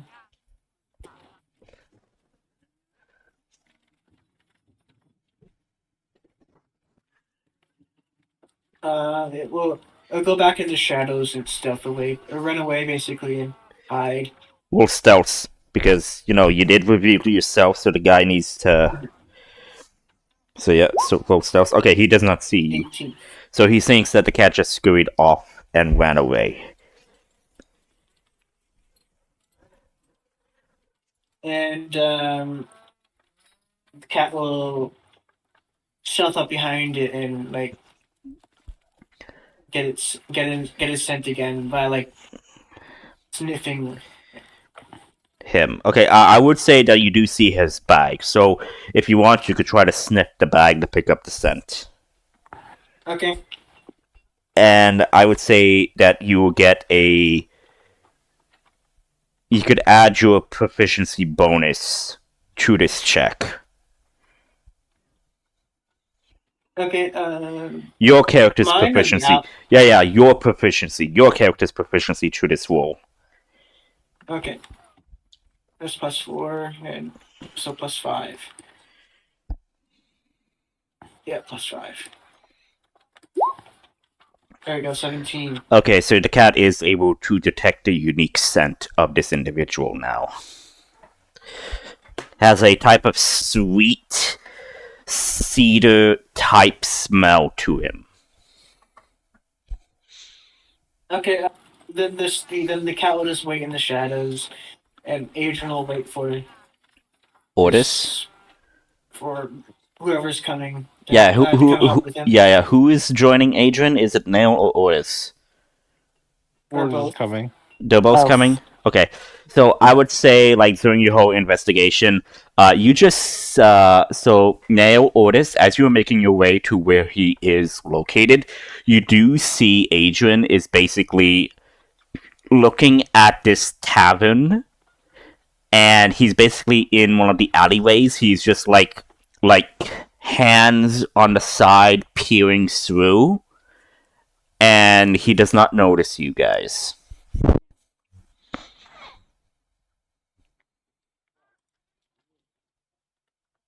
I guess he'll go I to think. Adrian.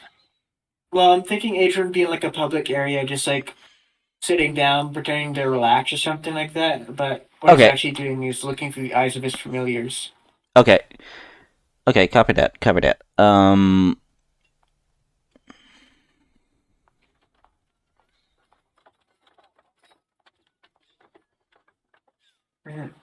So you just find him like sitting down in like a cafe chair or something like that. So yeah, you do see him over there as he is just Okay, he'll sit next to Adrian.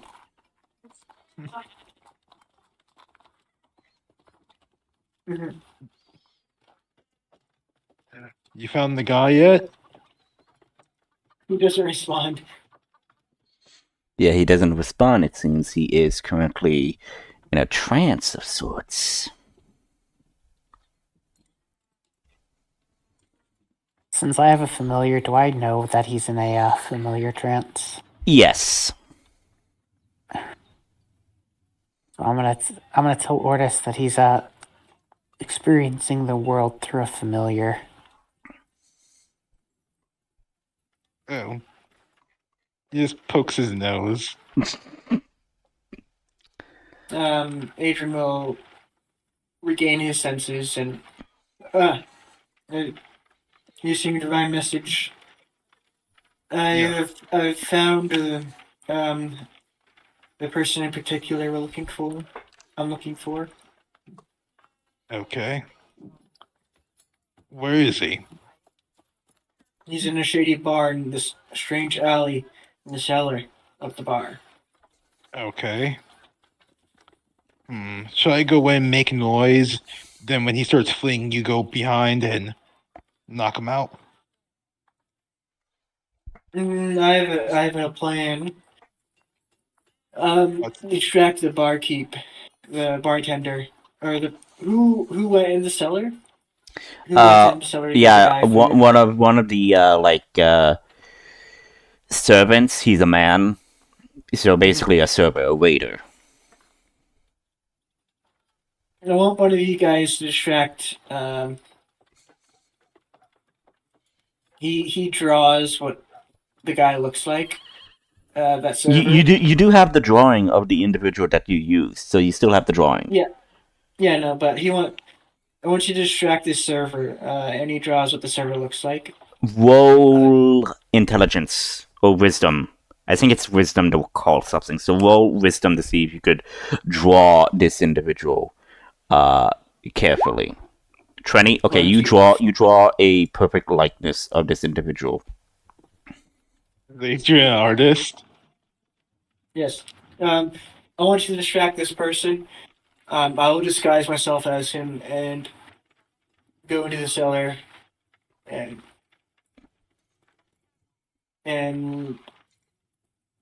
get the guy to follow me, or one of us can jump him, basically. Jump him or drug him? Jump him. Well, You know what? I think I'll be the heavy missile and be in the back. No, I think you're pretty good at distracting people. You with all the socializing. Now, Adrian, you'll lead them to me. That way, he won't be able to escape unless he has some little magic. Does that thing tell him we have? Does the notes you have him tell him he has magical abilities? That should be pretty obvious. I don't think so. Yeah, it does not say that he has magic. Okay. Yeah, I think I'll be able to handle him. Is he an elf? No, he is human. He is, I guess, in a sense, like close to reaching. He's kind of like mid-30s. Okay.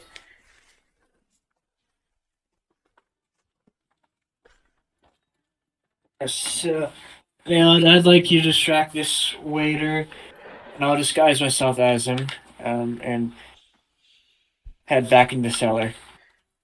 And I'll head to the alley. Mhm. Yeah, because there was a back door of this bar to where this alley is connected. So yeah.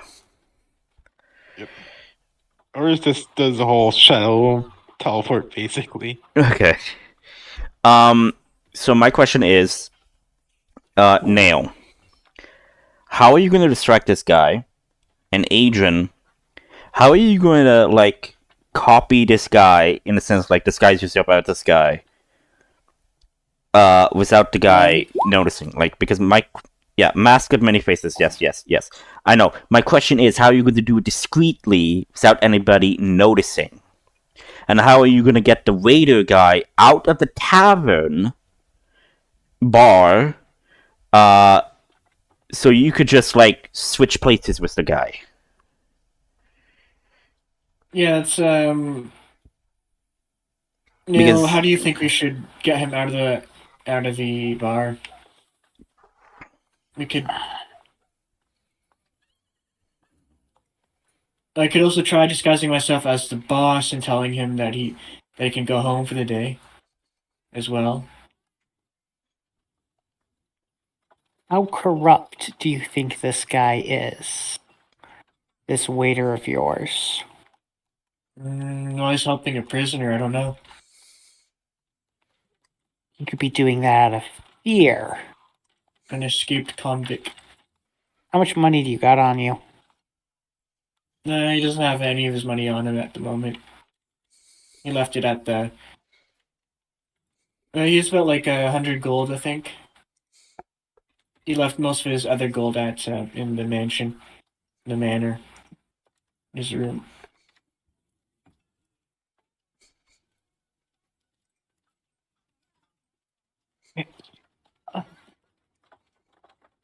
Since you don't have any money on you, I guess you'll just have to pay me back. Why don't we just ask the waiter to look the other way? I'd rather not give this waiter any gold for doing something dangerous. The waiter isn't doing something dangerous. He's doing nothing, which is the opposite of dangerous. Well, that's why I don't want to give him gold.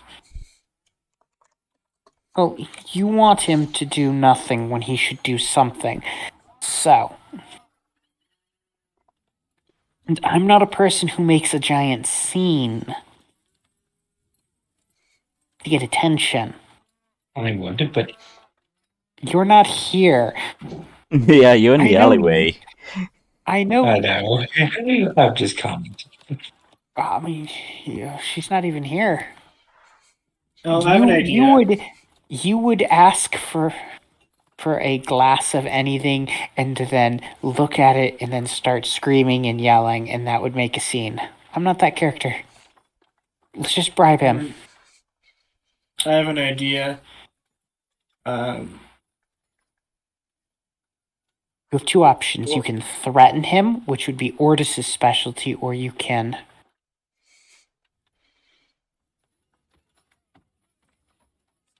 Why don't we just? I can try just disguise myself as his boss again. Yeah, but the Or tavern a- needs him. Aren't there people inside?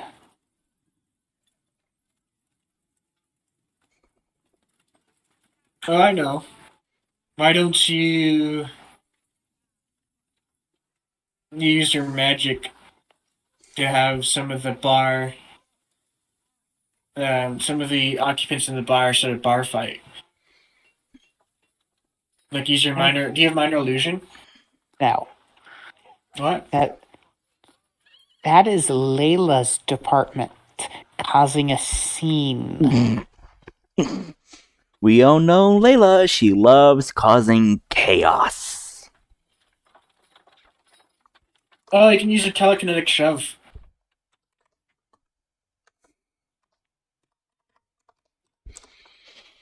Shove a drunk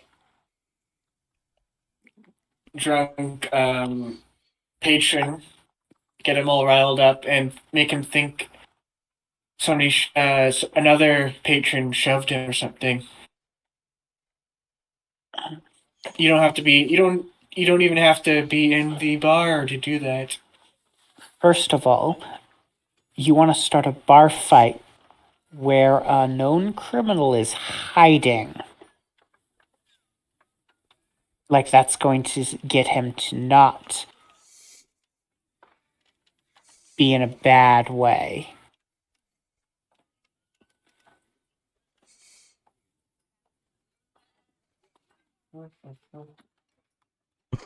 I just love that you guys are like trying to figure out the best option for this. I just love this.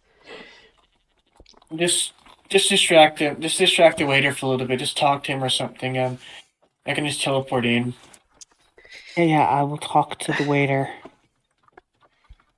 Okay. Do you know the waiter's name? At least. You did not pick up on his name, so no. No. Give me that piece of paper you drew him on so I can at least get the right waiter. Yeah. Yeah, he gives the paper. I'm gonna Okay. make up a story about needing to talk to him for official business.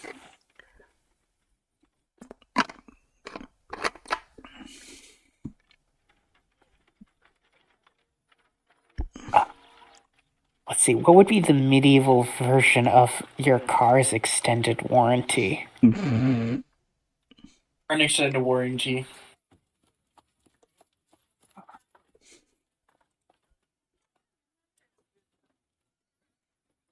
I guess does he have a rental apartment or a house? That'd probably be the question you're probably thinking to yourself. Or what's his preoccupation? His occupation is waiter. I'll think of something. Probably just have to get more information before you start. Get him to get more information before you start saying your sales pitch.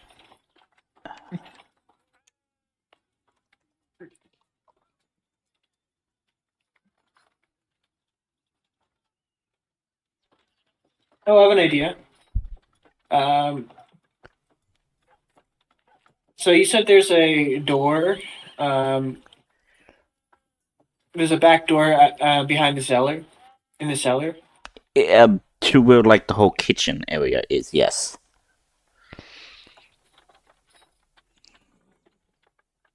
Adrian will go into the alley. Where Ordis is. Where Ordis and I will jump him and cast snare. Oh, throw down a rope and cast snare.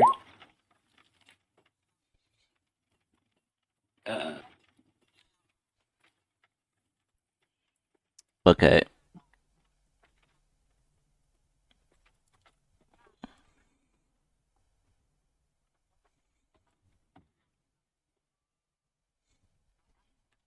So it's basically an invisible rope trap.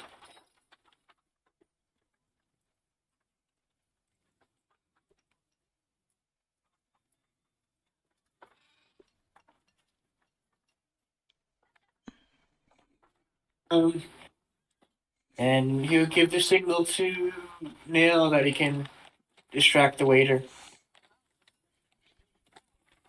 Okay.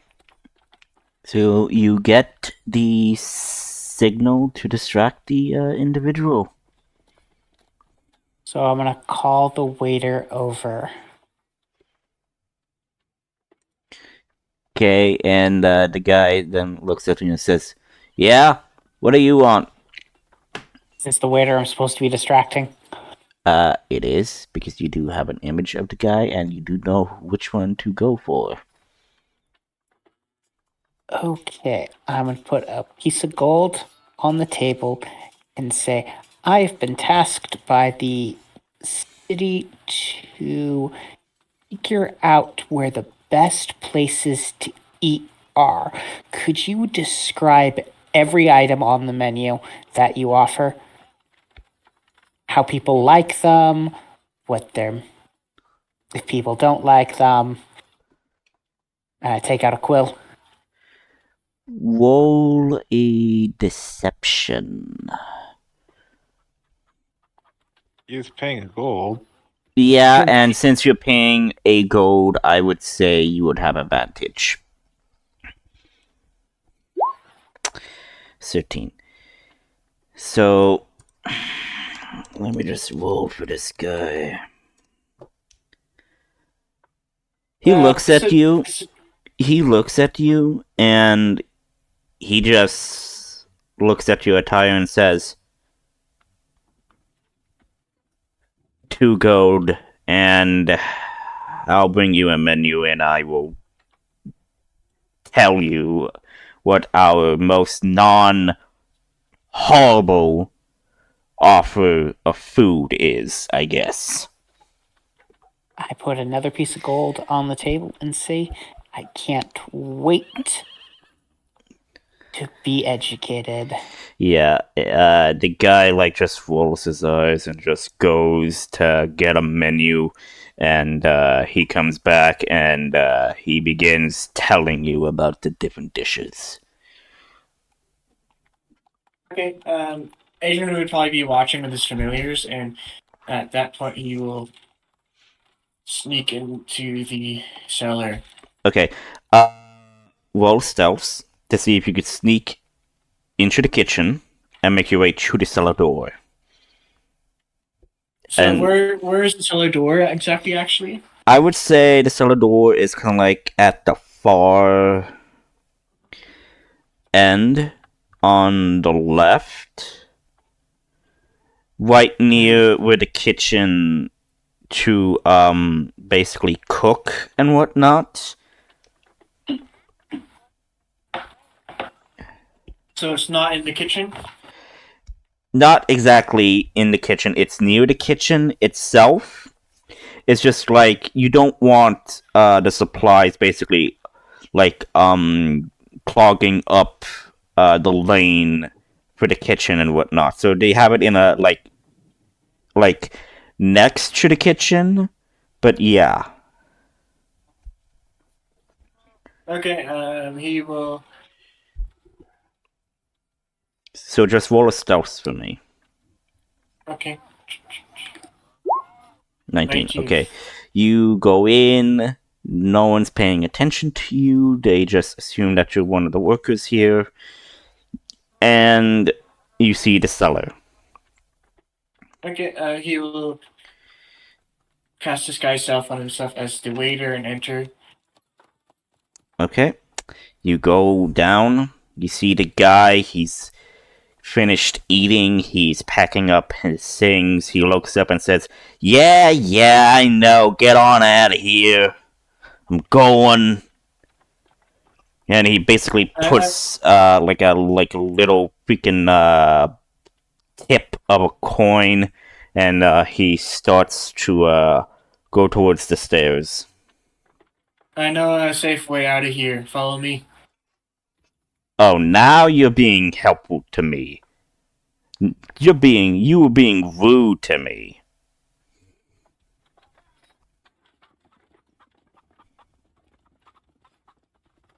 I didn't know what to think of you at first. I say. Roll deception. 22. 22. It says, I mean, sure, childhood friend gets in a bit of trouble and he tries to depend on you. Sorry to bother you, pal. And he actually goes up the stairs and he's following you now. Okay, he will bring him to where Ordis is hiding and waiting, and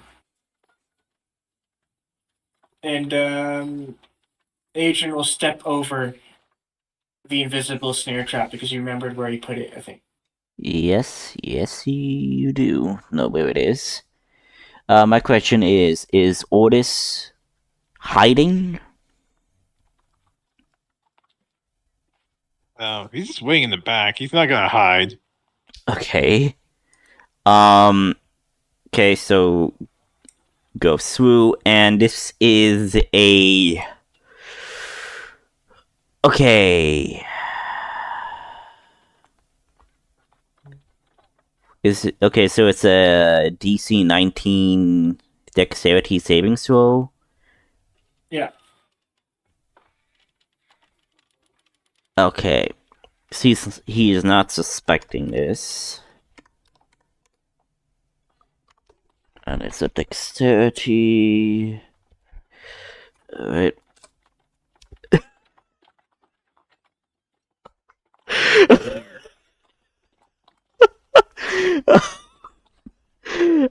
Does this mean he saves?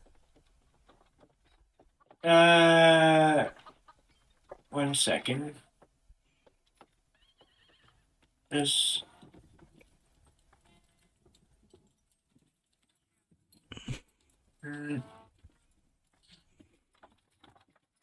Yeah, he does save. Looks like. Okay, so what exactly happens? So how does snare work? It's a like a 5-foot a cord with a 5-foot radius on the surface becomes a magical trap. The trap is nearly invisible. When a small creature or large moves into the area, the triggering creature must succeed that or fall prone and be hoisted into the air.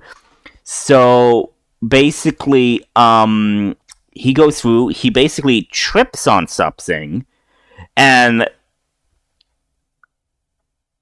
basically he hears something. He looks around, and he looks at you. But so let me see this.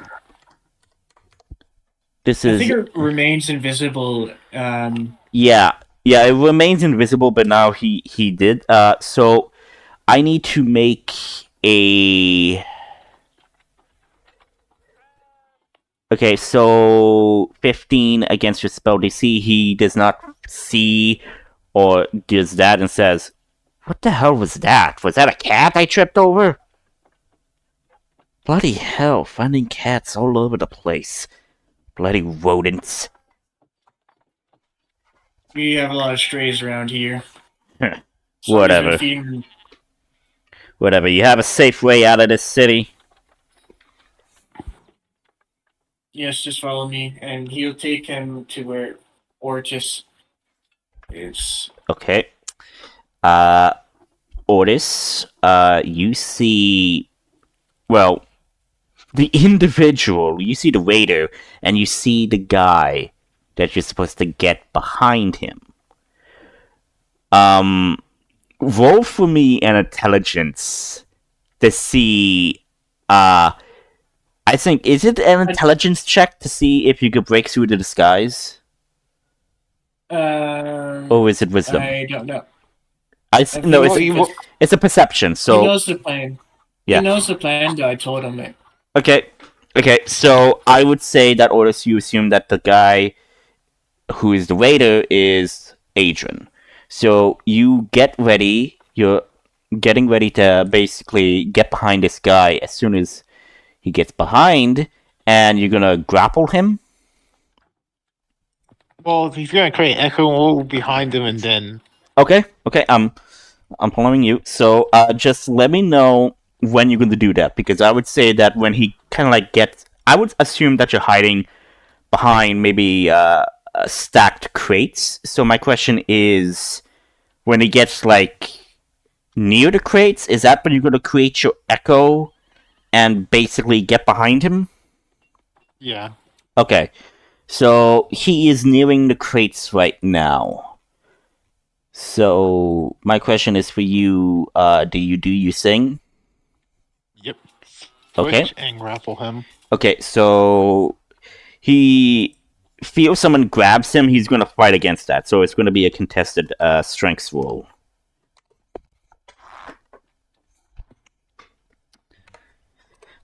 13. He manages to get out of the grapple, and like, what the hell? He looks at you. Oris doesn't hesitate. The minute he gets out, he just punches him in the face.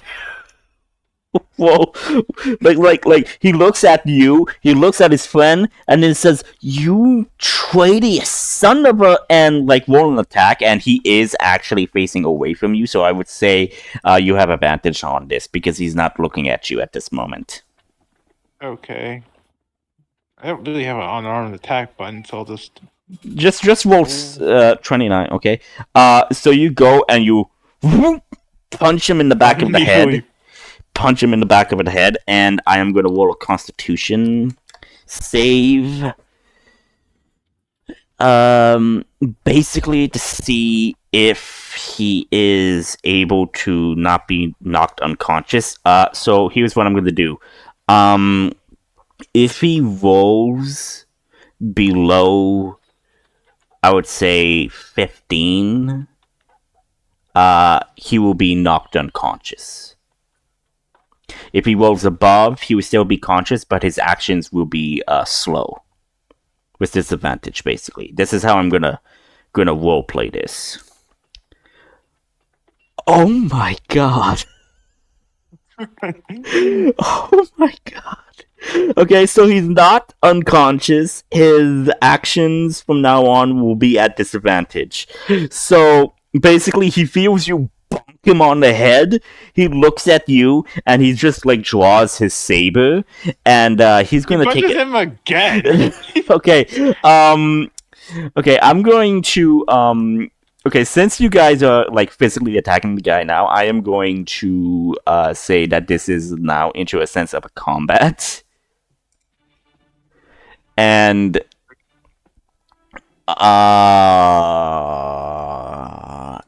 turn order, there we go. And add turn, and yeah, add turn. So yeah, so roll for initiative. We're just going to use the mansion map because like this is in the theater of the mind. Okay. And I'll just roll this for his initiative. 16. So the guy has 16. Nail, can I ask you to roll initiative? You're not in combat, but at this point, like, you guys. Well, actually, I would say because you guys are technically still within the alley, so it's possible that you would hear all of this. Okay, so it's this guy. He's going to like first. Can Adrian say something first? Sure. Says, "Who's this guy?" He'll act dumb, basically, like not understand pretend to act not understand what's going on, and roll a deception. But since we're in combat, it will be at disadvantage. Oh. Natural 20, natural 20, and a natural 1. He'll use one of his luck points. Okay. Okay. We roll 17. Okay, and I am going to roll for this guy to insight check you, and he kind of believes you. It's just like, son of a... It's one of those damn bounty hunters, and they had to send a filthy green orc. And this guy's gonna take an attack at you with his rapier. Oh no, you did not do that. Yeah, he called you a filthy green orc. 10. No. He's gonna make another attack. This is a sug, by the way, but I'm using a different variation. I'm using the rapier. 16. Fails. Okay. Yes. Okay, so that's well, that's for his first strike. This is gonna be his second strike, right? Because he has disadvantage. So Right. So this is gonna be his second strike. Damn it, natural 20. Here comes the second one. Please be another natural 20 or 19. Damn it. Okay, all of his attacks miss. Nail. At this point, everybody is hearing like a commotion out in the back. What are you gonna do? I'm going to tell everyone to calm down and go out to the back. Oh. Oh, and tell the waiter to thank for the information he provided. I'm assuming he gave me all the information by now. I would say that he was almost a quarter done. So yeah. So you tell everybody to go out in the back? Or to like say, hey, what is that? Why don't you go check it out? Is that what you're saying? I'm going to check it out. Everyone else should stay here. Stay calm. I work for the city. I'll go deal with it. Roll a persuasion check.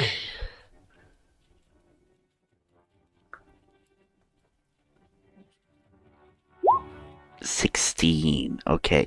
So everybody just looks at you. They're too drunk, but the waiter says, oh, so the city has asked you to, like, what, look into this? Of the food and whatnot? What are you, some kind of, like, Tourism. truant food officer? Told you we were looking into updating the tourism guidance for new visitors. He rolls his eyes and he's just, like, gonna go back to work. And says, do whatever the hell you want. I'm done. So, yeah, do you leave and go, are you gonna exit through the front door and make your way to the back alley? I'm gonna go to the back through the kitchen. Okay, you go do that, and the chef guy says, "Oi, what are you doing?" As you like go through the back door, and says, "Oi, get back here!" And do you dash to get to where the group is? I mean, can I make it to the back, out the back door so I can see them? They're kind of Without like dashing. yeah. So you actually do see them. They're kind of like in the alleyway, but they're in like a what's the damn word? Down another pass. Like what is that word? Like a corridor, like a different corridor, a different lane in the alleyway. I guess yeah, a different lane in the alleyway that is breaking off to the right. So you do see where Ortis is. Okay. So if am I within like 60 feet of them? Yes. And I only needed to do my move to get there without dashing? Yeah, you could totally do that. Then I'm gonna use Mind Sliver.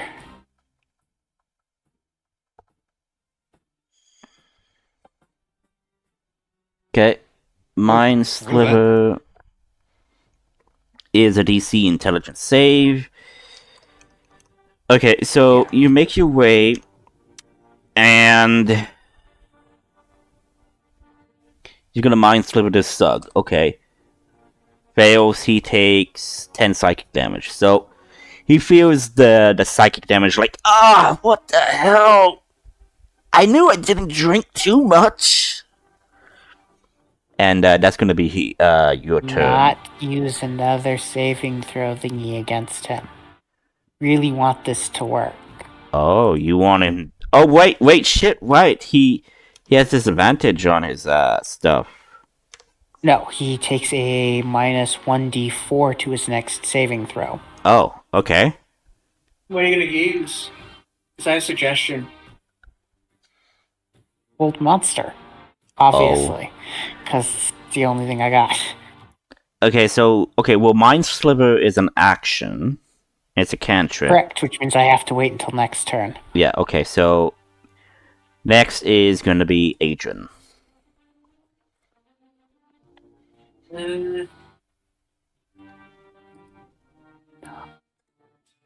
I could probably.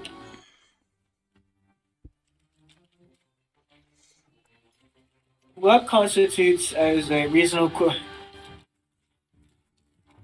Well, are you still trying to pretend that you're his friend? Yeah. Suggestion is a save. Suggestion. Okay. How do you word this suggestion?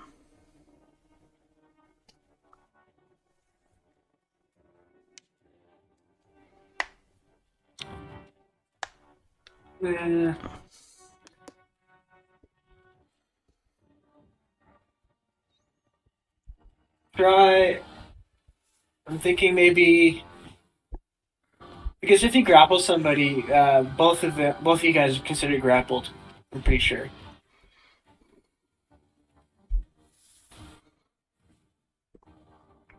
Correct. Okay. You suggest a course of activity limited to a senses or two and magically influence a creature you can see within reach that can hear and understand you. Creatures can't be charmed or immune to this effect. The suggestion must be worded in such a manner as to make the course of action sound reasonable.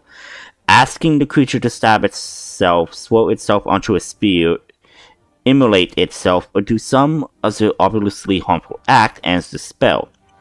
The target must make a wisdom saving throw. On a failed save, it pursues the course of action you describe to the best of its ability. The suggested course of action can continue for the entire duration. If the suggested activity can be completed in a shorter time, the spell ends when the subject finishes what it was asked to do.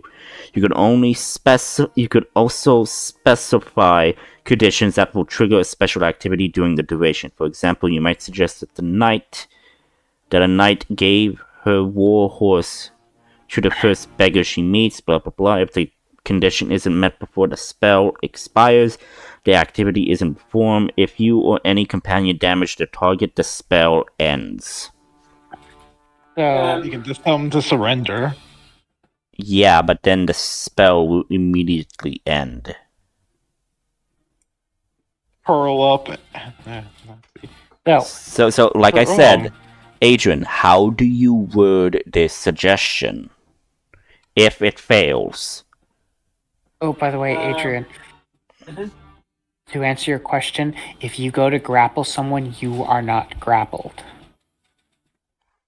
Okay. But the creature you're grappling can turn around and start grappling you back. Okay. Asian will yell at him, "Quick! Let's find a guard. Perhaps he'll help. Let's find a guard and ask for help." Okay, I am going to roll. So this is a charisma save. Yes? Wisdom. Okay. He has no abilities to that. -1 to the roll. Yes, -1 to the roll. You get 0.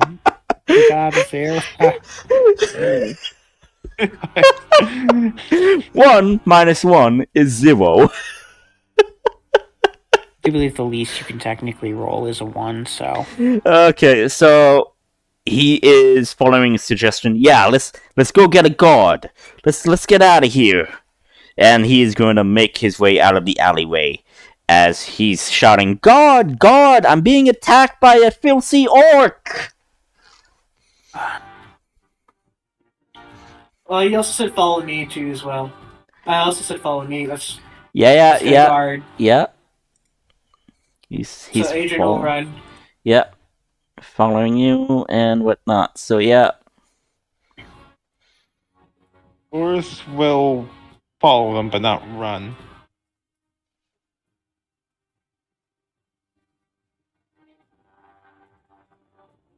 Okay. He just looks over to Nail. Isn't he wanted? So why would he go to the guards? Because he's an idiot.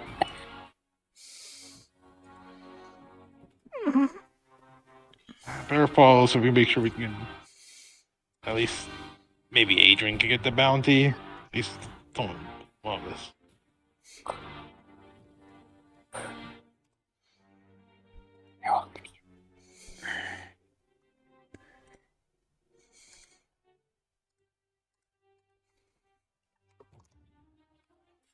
Okay, so yeah, this is happening.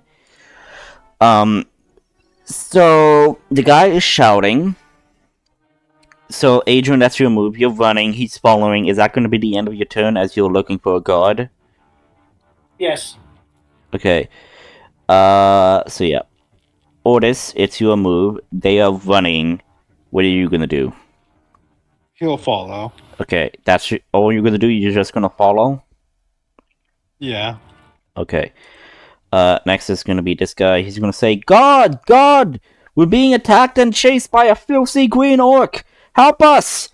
It seems Gunkar is attacking us." And he's actually gonna throw some ball bearings at you, and I do believe. Hang on, let me look up what ball bearings do.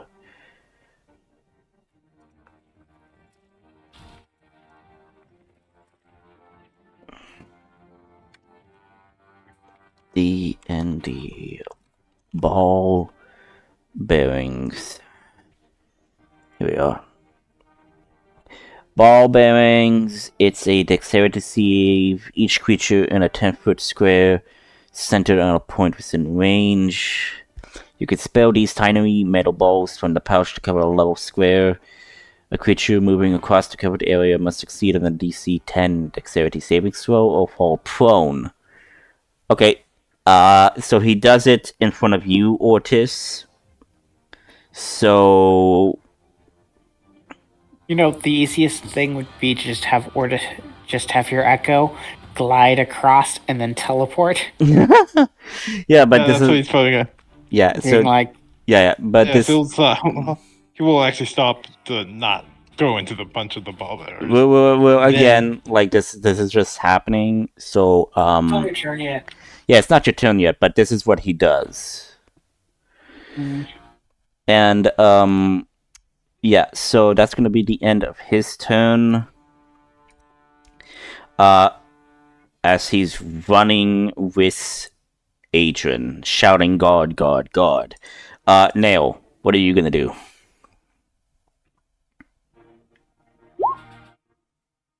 Hold monster, and he has mind sliver still up. So this is a wisdom no, save. it uses my sliver is a one and done. Oh, but he is still disoriented, so he will still have disadvantage on saving throws and actions.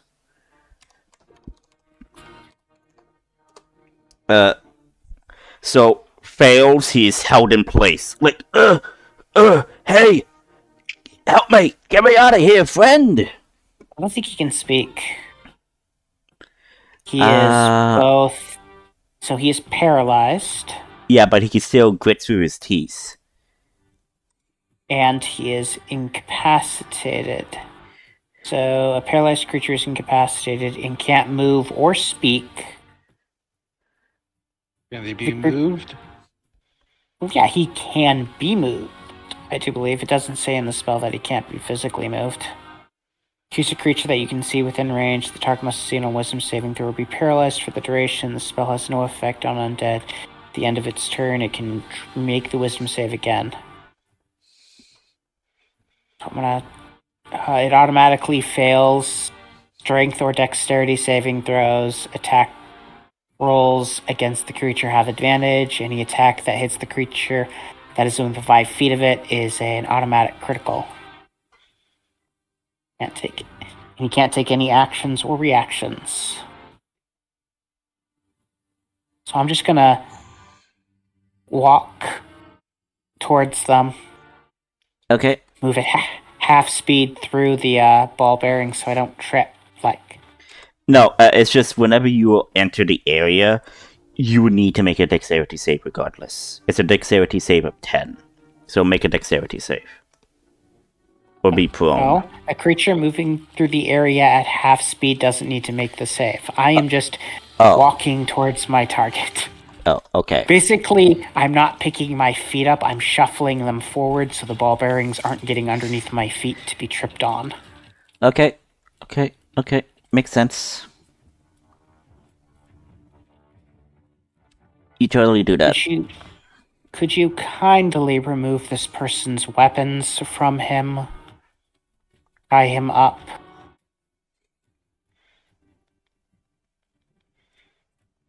Yeah, sure. Adrian will take his rapier and whatever weapons he has on him. Yeah, he only has his rapier, his pouch of stuff. So yeah, you totally remove his items.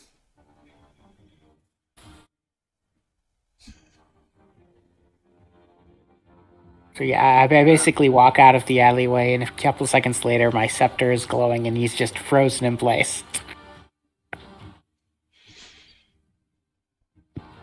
Yeah. Does Adrian spot any guards nearby? I would say that yeah, there are guards rushing on over, as they heard like guards. Adrian will transform back into his normal self and say, "We've caught the escaped convict." I would presume that the suggestion ends right now. Yes? No. Nope, still active. We haven't done anything to damage him. Okay. Monster doesn't damage you.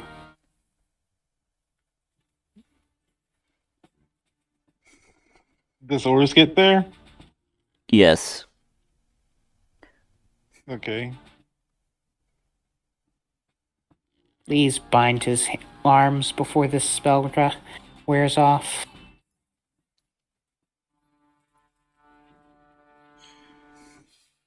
Okay, Adrian will do that, I guess, and or one of the guards can do that, maybe. Check this. Oris still has his rope. Yep, he has ham rope, so yeah, he'll tie him. Oris ties his hands up and just picks him up by his neck as he escorts him to the guards.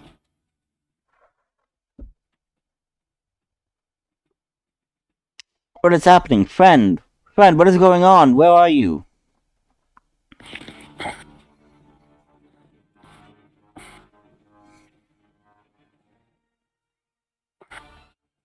Is the guy in is it the criminal that's talking or the guy in the The criminal. bar?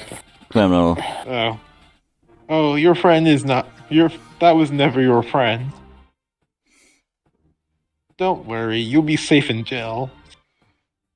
But if you try to run, I will chop off your legs. Or my friend here, he just looks to nail, has a pretty might cocked up a pretty nasty potion for you. With one that might shrink your balls until they're nothing. So comply. Roll intimidation.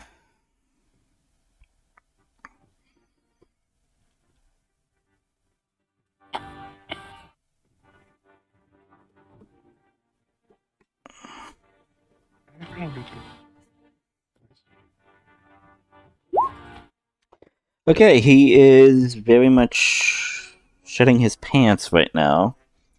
And he is complying. He is removed of his weaponry. He is tied up. And the guards have him.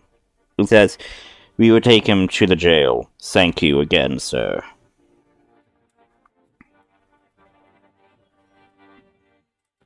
He goes And up. Once he's that's done, he goes up to Nail. Do you actually have a potion that causes their balls to shrink to nothingness?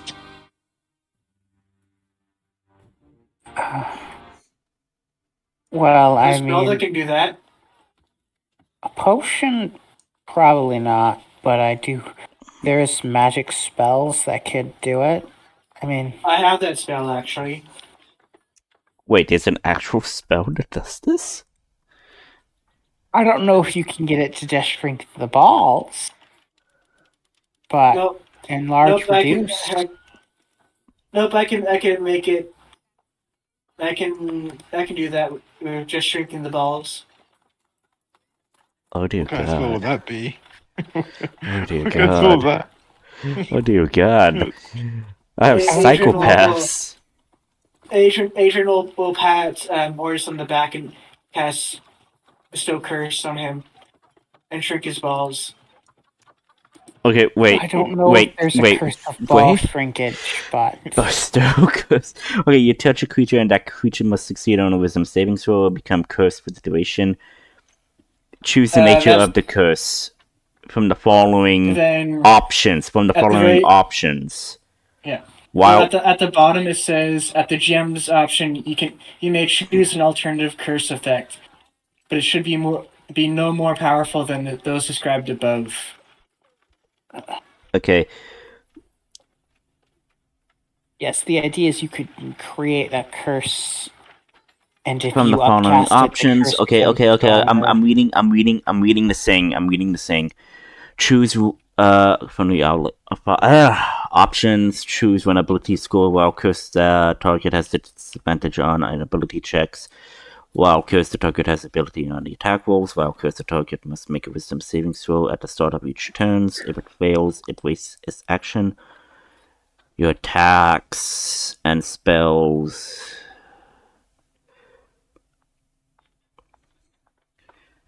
An alternative curse effect, but it should be no more powerful than those described above. Okay, okay, so you pat him on the back. Ortis, you feel a slight tingle. Beyond that, nothing happens. He has to make a wisdom saving throw. Yeah, Against- right, shit, sorry. Ortis, make a wisdom save. What's the save for this, by the way? 19. 19. Okay, so Ortis, make a wisdom. Nope. So Ortis, you feel a little tingling, little magic of sorts, but nothing else happens. You felt it. You felt the magic take effect. Boris looks at Adrian. What did you do? Does the crotch feel any lighter?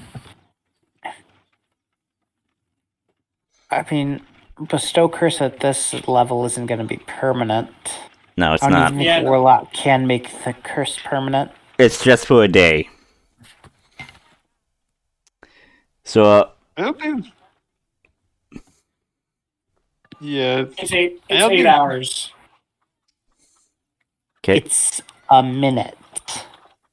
No, I it's cast it at 5th level. Oh, you cast it at 5th level. yeah. So it's for a day.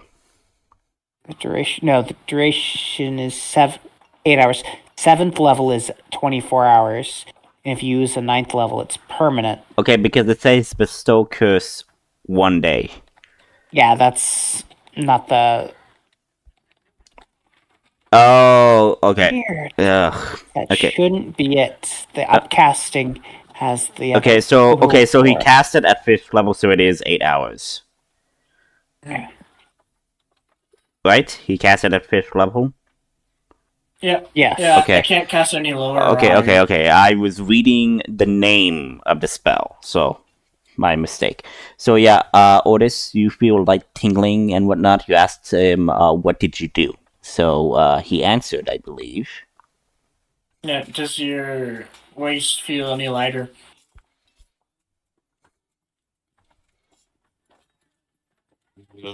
The curse of ball shrinking. Mm-hmm.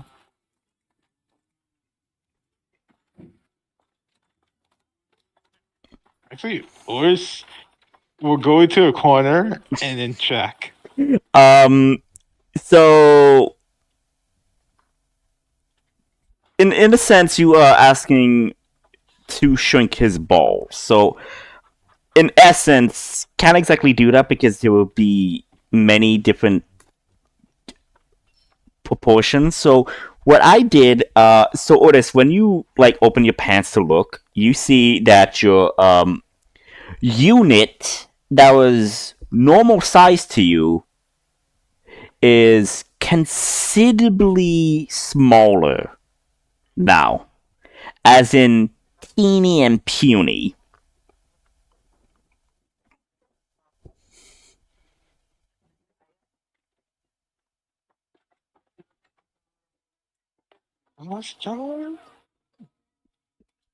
Like very small.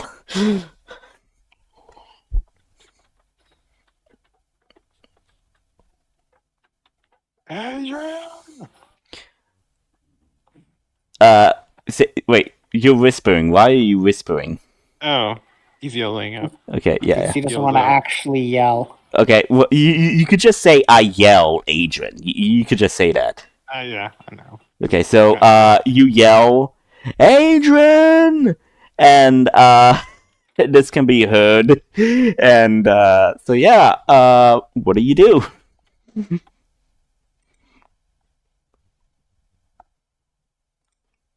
Oris is running at Adrian. You're running at Adrian. Yeah. Okay, Adrian, you see a very, very angry, um, Ortis coming towards you.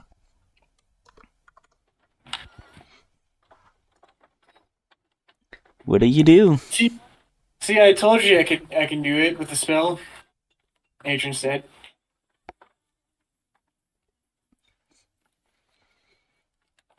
Okay. Oris goes into rage, and then he grapples. Okay. Oh. Okay. So yes, but that will only happen when you finish a long rest. So you do not have rage yet. Once you Okay. finish He'll the just- long rest, you will get the rage. Okay. Oh, that's not gets rage. Yeah, he'll grapple Adrian and do a suplex on him. Okay. He is attempting to grapple you. Do you allow it? No. Roll contested strength checks. Both of you. I can roll acrobatics. Acrobatics, yeah. Totally. Roll. And you already did use your luck, so you can't do nothing. Okay, you are grappled by him. And he does this suplex on you. You are out of breath because you just got suplexed by a orc. I saw 3 uses of luck points. I can use it one more time. Oh, okay. Never mind. Okay, so yeah, use luck. Nope. Yeah, Really wait, want to see, use that- your luck. Nope. Yeah, we're taking a long rest after this, probably. Yeah, you are just suplexed onto the ground hard, and for the fun of it, you take 2 bludgeoning damage. Okay. So yeah. So is that Hey, it? Don't worry. Don't worry, it's only temporary.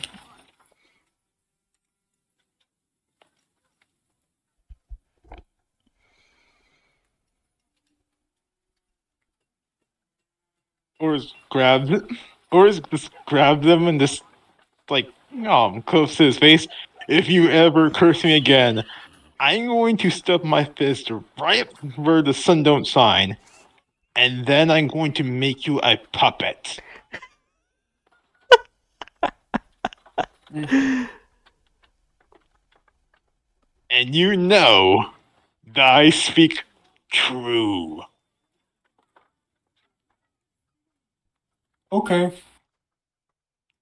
I promise I won't. I just wanted to show you this new thing I could do. Agent Swear on your chuckles. power. Or to Shakespeare is to swear on your power and swear on your life.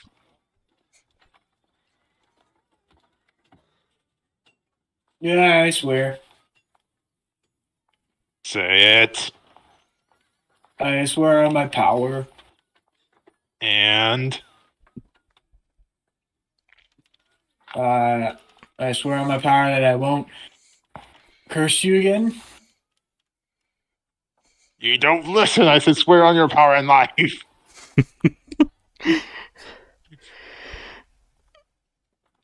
I swear on my power and my life that I won't curse you again. Good. I don't know what happens to warlocks, when they break their vows, but I know that if you use your power, I have no idea. I don't think you were going to like the result. Sure.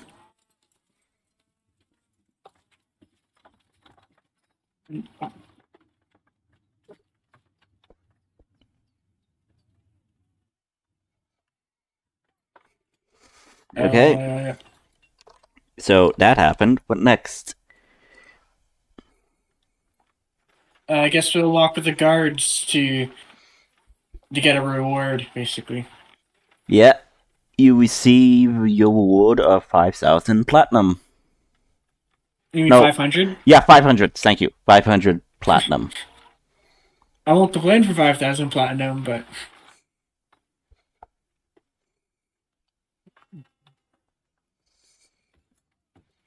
should we give Brent or Lila a cut too as well? Adrian asked the other two. We'll just buy her a bunch of cookies and she'll be fine. Plus, she wasn't here. I guess we'll just split it between the three of us then.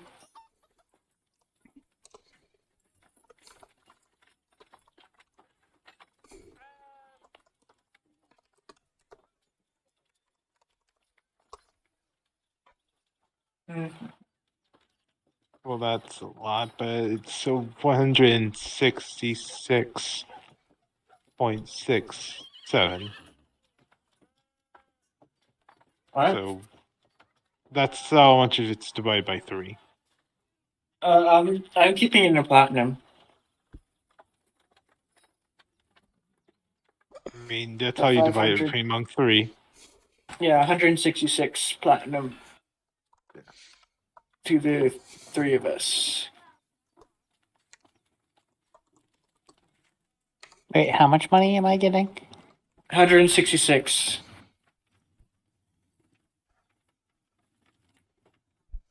Okay.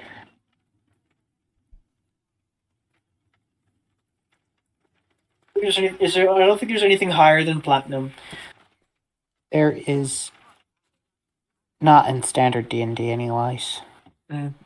That's fine. Oh wait, 166 and 60 gold. Actually,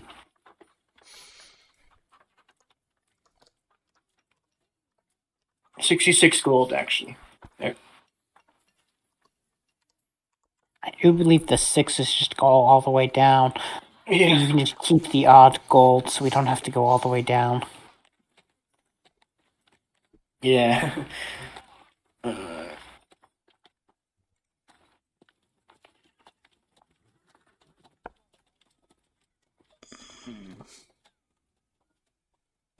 Okay, so I would presume that everybody goes back to the mansion.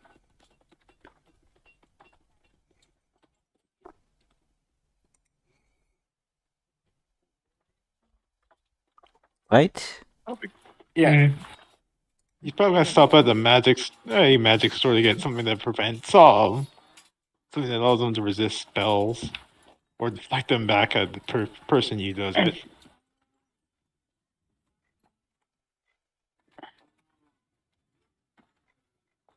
That's probably what Oris would do, especially after being cursed.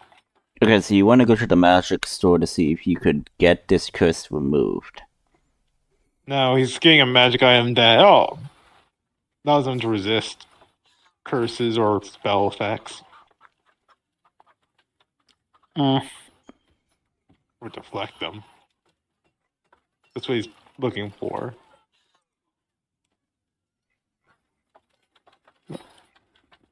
Okay, totally do that. The Ask. spell turning is too legendary.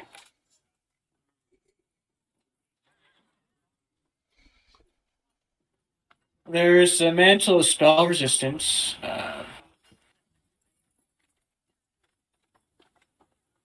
Yeah, it's rare.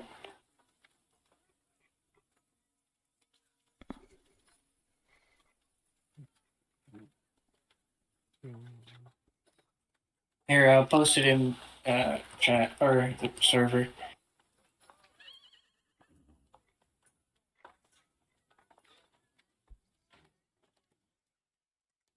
There you go.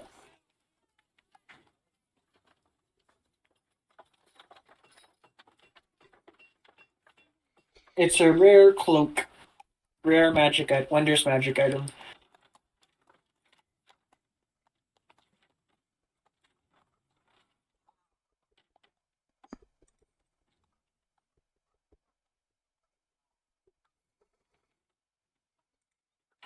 Okay, so roll for me, since this is where roll for me a percentile die. If it goes above 70%, I would say you were able to find it.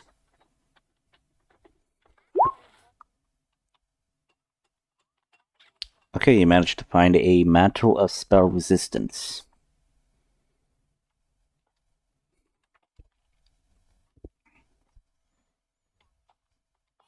It is, I would say where is more expensive, so I would say maybe 550 gold. Okay. That's how much it costs.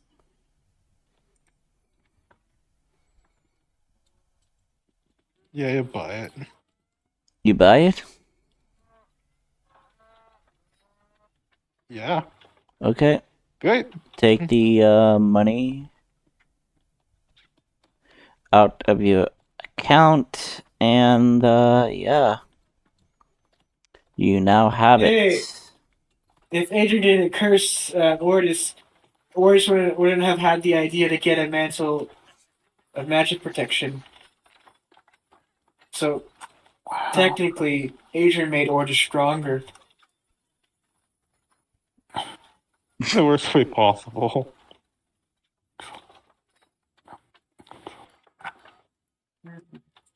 Yes, he made Ordis stronger by shrinking his crotch. I don't think Oris would see it that way.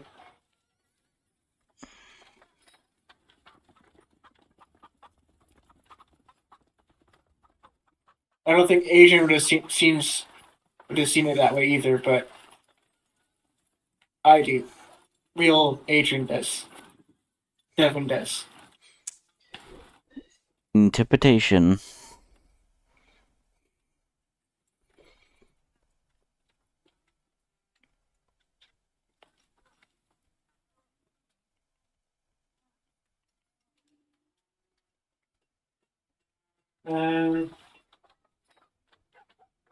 I think after that, Adrian would just take a long rest or something. It's probably dinner time when we get back home. Yeah, so you So you do make your way back to the mansion. Well, manor. And, you see that dinner is being prepared. And, you see that there was a place for Mordred at the table. Not to, like, eat directly from the table, but a place near the table where he can be fed.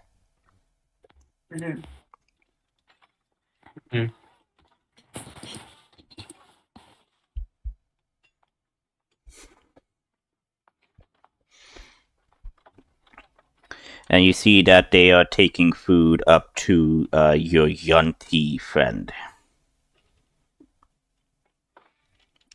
So, you guys eat, there is no issue.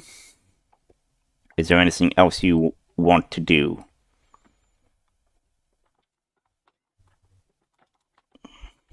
No.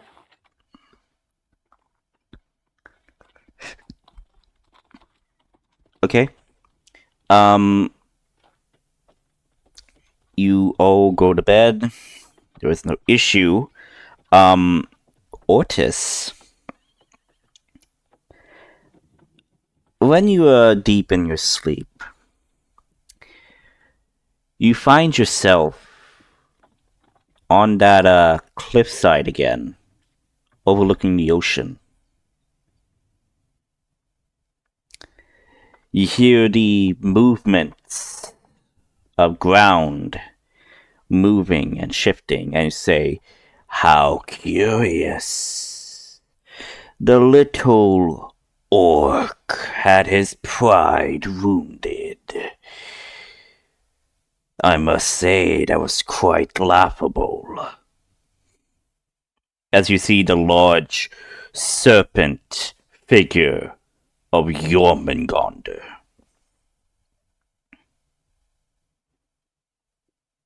I'll kill it. Oh. Yells how and just runs at the giant snake. He lowers his head, and with a exhale of breath coming from his nostrils, he basically pushes you away, and he says, "Oh, calm yourself, orc. I bestow upon you knowledge. Unleash your anger, but not on me." And you see figures behind you, cladded in Viking armor. They point and they chuckle an eerie, unaudible laugh at you.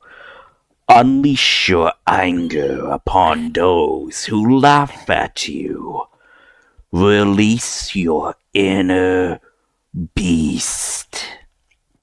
And you feel a pulsating anger burning within you, itching to be released. Do you choose to give in? Yes. Okay, we'll say war, because I am going to basically like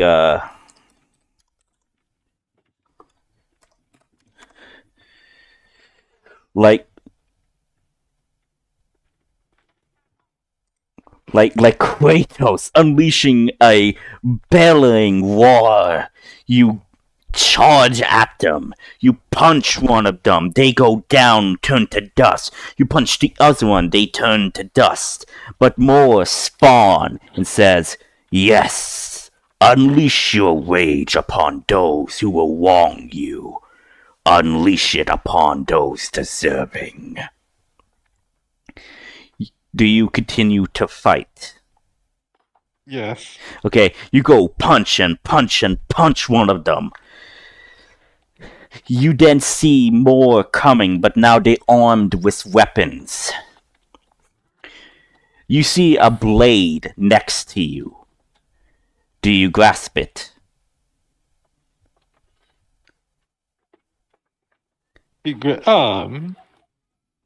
grabs his axe instead. Your axe is nowhere to be found on you.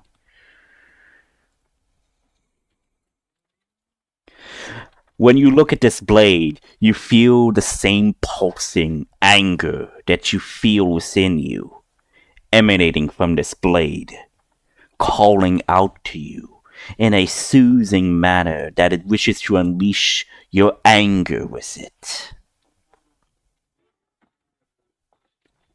Do you choose to wield it? Oris, recognizing he knows he's angry, but he's not too angry to the point he'll pick out any random weapon. So he just picks it, rejecting it. Okay, roll a wisdom save. Does he Wait, I have have a his- Roll a wisdom save. Roll a wisdom save. You're in a rage.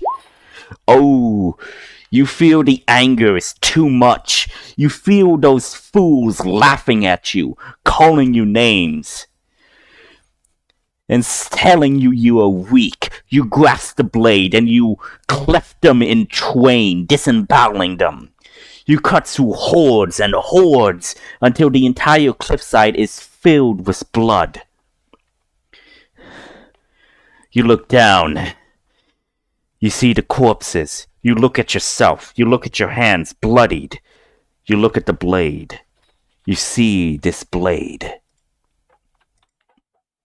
And you look at it, eyeing it, that it has a type of eerie figure to it.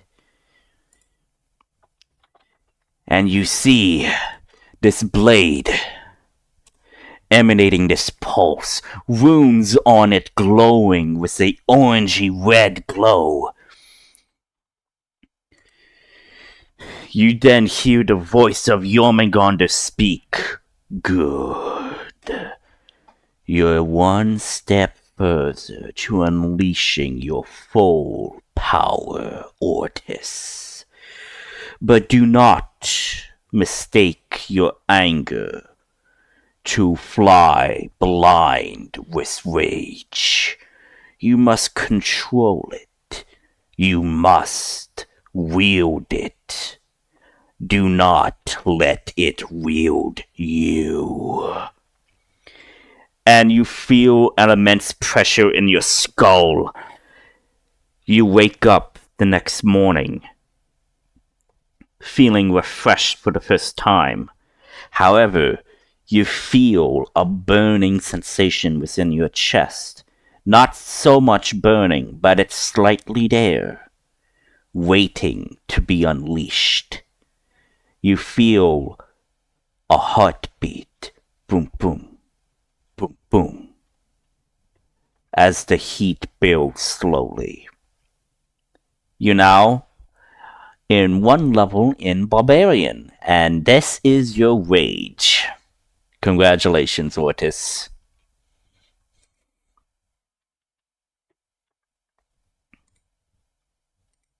That's cool. Yes. So, yeah, everybody's awake. It is the next day. Your items should be crafted, fixed, and ready to be obtained. Do you go to the Citadel? Adrian wants to do a quick thing of shopping first before we go. You could totally do that. Adrian's looking to find a helm of comprehending languages, and possibly a figurine of wondrous power. Okay, so Helm of Comprehend Languages. Mm-hmm. It's an official magic item. You can look it up. Okay. And you also wanted... What was the other one? Any figurine of wondrous power. A figurine of wondrous power? Mm-hmm. Okay, what does that do? Depending what figurine he finds, he can find he can summon that type of animal. Okay. So, D&D... I posted it in game chat. Oh, okay. Give me a moment. Okay, so you posted that in game chat. The figurine of wondrous power is a statue of a beast small enough to fit. For the duration of each time. Okay. The creature reverts to its figurine form. Okay, when the creature becomes a figurine, its property can't be used again until a certain amount of time has passed. Okay, and does not exactly give me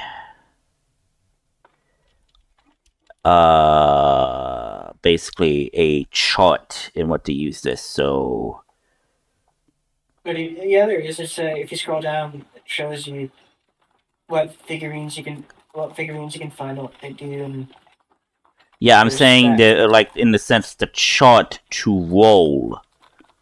Oh, okay. Yeah, to How roll many are into there? this. Yeah, there's 1, 2, 3, 4, 5, 6, 7, 8, 9. Right? 1, 2, 3, 4, 5. Wait, 1, 2, 3, 4, 5, 6, 7, 8, 9. And you wanted the helm of comprehend languages, so D&D helm of comprehend languages. I got a source word. And this is an uncommon. Okay. How many magic items are you attuned to, Adrian? 3. Okay, so you do know that when you want to switch between magic items, you have to unattune to one and attune to another. Mm-hmm. Okay, so you go shopping. I would presume that everybody wants to go shopping with him, the search for your own thing, and you are all going to meet at the Citadel. Or is this with Adrian? Right, because you're still pissed about your whole little shrinkage. Yeah, it's back to normal now. It's been 8 hours. It's been 8 hours, so yeah. Yeah. So you feel your unit back to regular size.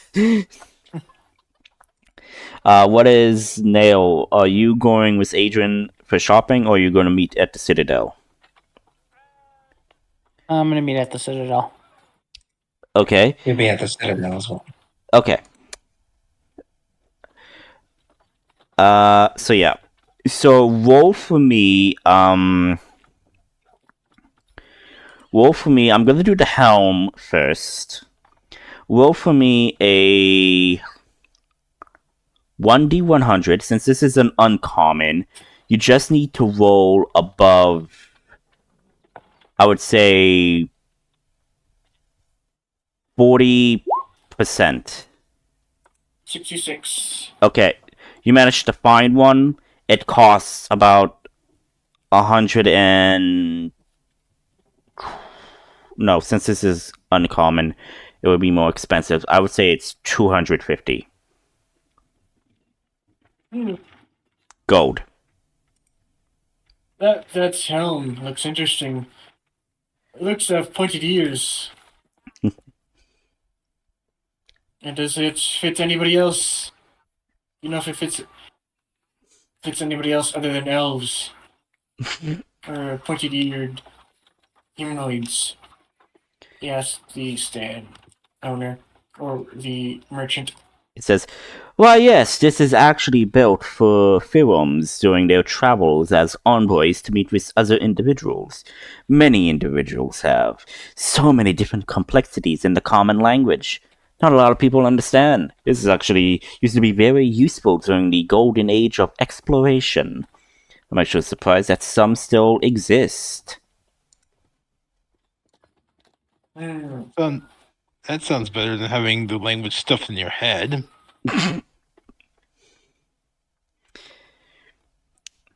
It's 250 gold for you, dear sir. I say it suits you. see.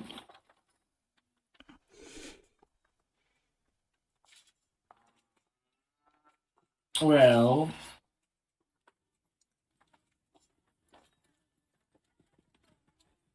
trying to think of. Since it suits me so well, do you think you could give me a small discount? Roll persuasion. Or just is helping. Okay, so he says, I could possibly maybe turn it down to maybe 195 gold. Or does he works for the Duchess? He says, oh, well then, any friend of the Duchess who is very kind to all of us, I'll make it 155. And deal. And wait.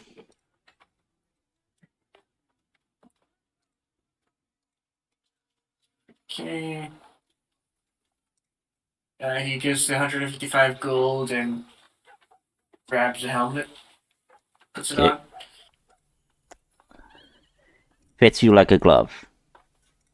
Okay. Is that helmet like it requires attunement? Nope. Huh. Yeah, it does not require attunement. And you also wanted the figurine of wondrous power. So, okay.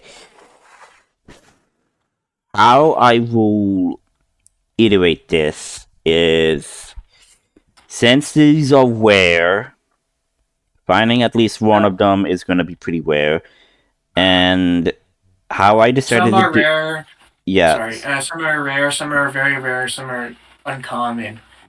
Yeah, so I do believe how I'm going to do this. So for common magic items, you need to roll above 20. For uncommon, above 40. For rare, I would say above maybe 80%. For very rare, you need to roll above 90%. Okay. So that's how I'm going to do the rarity sense in this. So roll. Okay, so it's going to be rare. Okay, so let me just scroll through the rare. Okay, so there's 1, 2, 3, 4, 5, 6, 7, and 8 if I'm counting uncommon. So within this range, there's 1, 2, 3, 4, 5, 6, 7, 8. Roll for me a 1d8.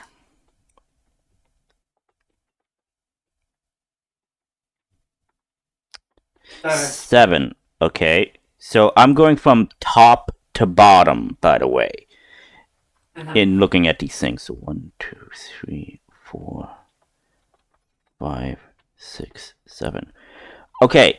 You see a serpentine statuette of an owl.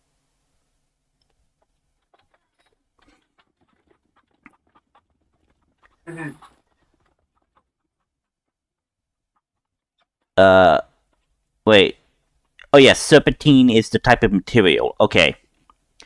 So you've seen this green serpentine-ish statuette of an owl.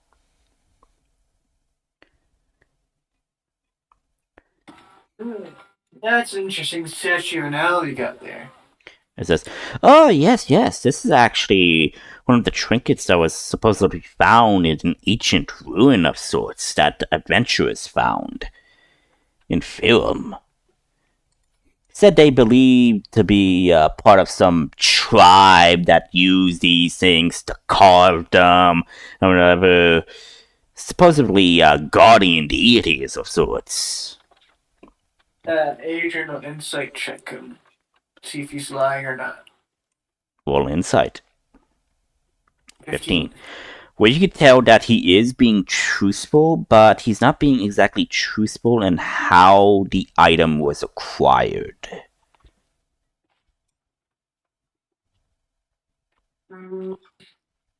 How?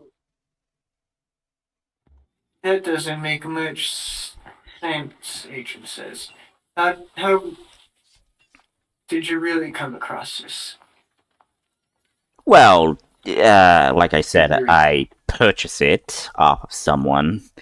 But apparently the origins of how this was acquired was not exactly legal. Was it from like a raid or something? I would say yes, from a raid of sorts. It's not exactly given in the details. It's a bit complicated.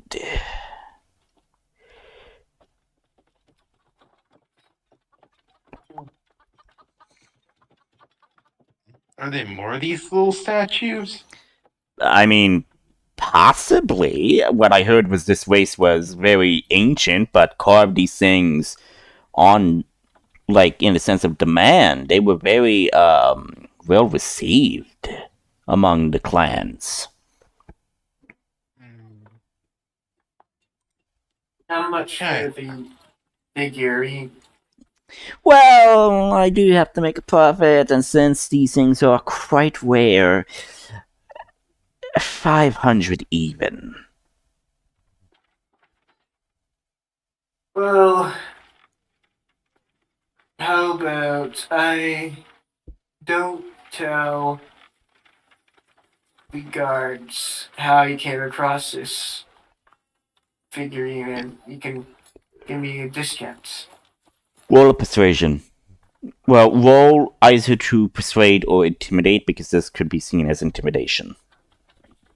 I'll let you decide. Okay, it's just he has the same. Okay. Yeah, but So it we'll help depends. give you- Okay, that's 25 persuasion and whatnot. It says, well, it's only just for this one item. I mean, everything else is legit. You have more of these legit? Like, you have more of these legit statues? No, I mean, my other products here are legit. This is the only one thing I acquired illicitly, so to speak.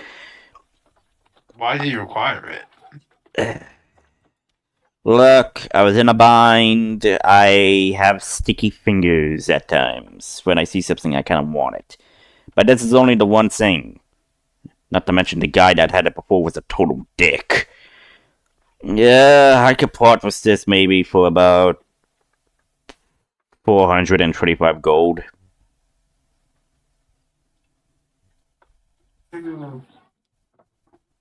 Sure. Okay. Asian will. How much? What's the conversion rate between platinum again? 1 platinum is 10 gold. 10 gold is 1 platinum, I believe. Okay. I'm thinking. That's how I'm assuming things. Yeah, I think that's right. Not interested in these little figurines.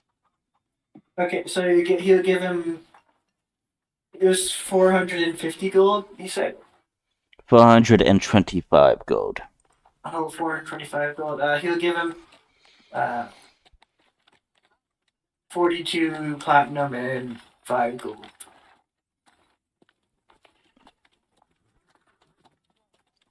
Okay, he accepts it.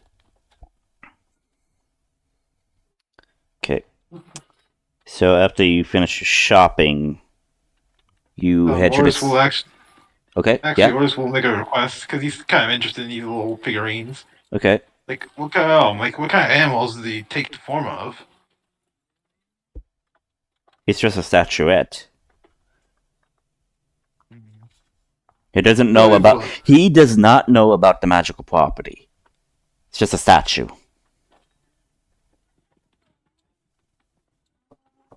hey, if you guys like, I want something that could be interesting. If you can find me one of a noble dog or maybe a goat, I'd be glad. Roll I a love. persuasion and then roll a percentile die. And you need to roll above 60. So roll a persuasion. 16. Now roll a percentile die and you need to roll above 60.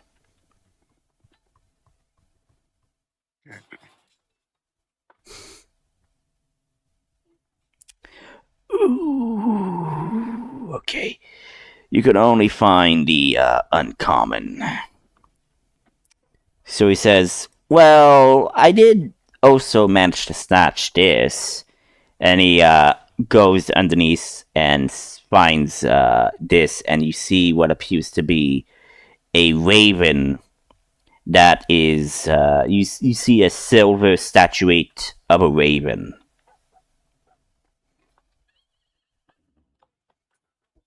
I wanted the talking dog.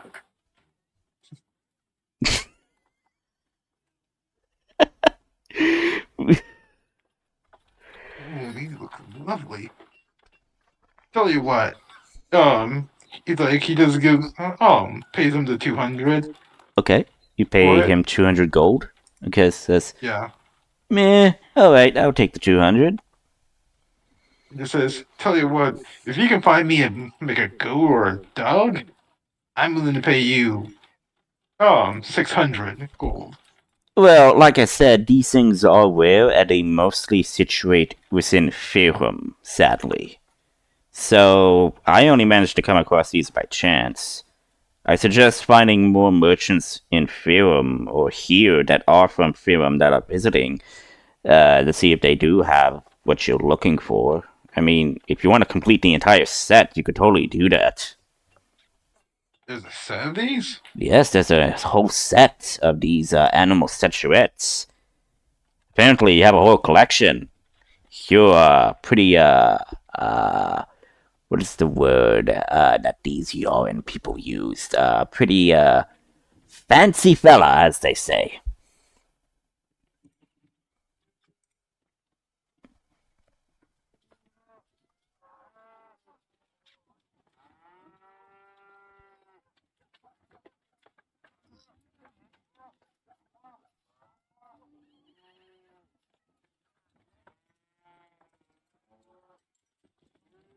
So yeah. With that, Adrian must meet up with Layla and Nail. Okay. He's now wearing a weird-looking helmet. So the dumb helmet. I can understand all languages now. Wow, Spell could have done that too, but okay. Anytime I want. Okay. Believe it or not, I was actually going to have one of the NPCs saying, "What's with the dumb helmet?" Layla, thank you. Thank you for reading my mind. Except for secret languages and Thieves can't. languages that aren't really languages. Yeah, Morse code. And it makes you look dumb. And you look dumb. Yeah, you do look pretty dumb. Yeah, I don't really mind. How much did you spend on that helmet? 195. Yeah, just 195 gold.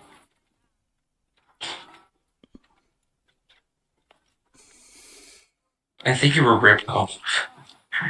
And I got it for a discount.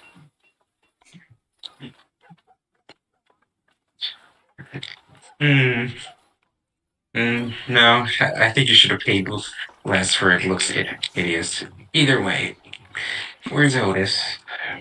Otis is coming right behind, and can I He's presume just that you're holding. yeah, you're just holding your silver raven figurine? Isn't this Is, pretty? is it a tiny one that fits in his hand, or is it a big one? Yes, it fits in his hand. Yeah, it fits in his hand. Ah, looks adorable. It's a raven. Or is it a Yes, crow? I can never it's tell a the difference. it's a raven. Oh, this is a nice statue. Now that I think of it, quite lucky. One of Odin's sacred animals is a raven. Oh He shit! has two of Oh them. shit! Right, Odin's familiars is a raven. Shit! I didn't pick up on this. Oh god. And Athena has owls, I think, too. Yes, but you're not from Yaren, so technically, He didn't get an owl statue. no, I think Now yeah, I Odin got has, now Odin has started a fetch quest. Now it's yeah, got yeah, all the yeah, yeah, yeah. animals. So Adrian has the owl statue, while Ortis has the raven statue. It's not a fetch quest, it's a collectathon. Correct. It's even worse than a fetch quest because you don't get anything out of doing it. Well, my question is, does Adrian actually know what these figurines do? I assume he does since they're from Yaren, didn't you say? No, What's he the rarity said. of the Okay. He said that these statues originated from Firum, from an ancient Yeah. tribe that is supposedly long dead. Yes, I assume he does since he's also from Firo. So you do know what these things might do. You don't know how to activate them.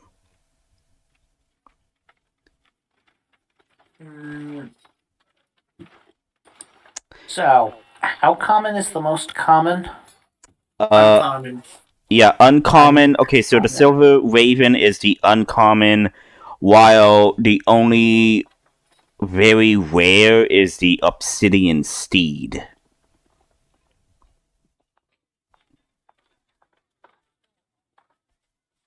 Nightmare. Yeah, think about it. Ooh, I could just picture Layla riding a nightmare. That would be so cool. A nightmare is actually the same thing as a unicorn is. Yeah. So Okay.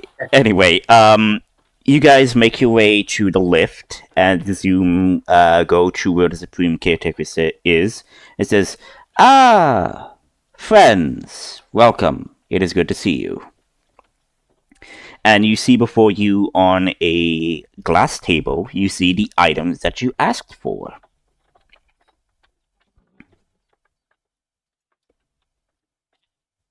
Thank you. Indeed. Also, I wish to inform you of your elemental friends that it is possible for me to remove the armor.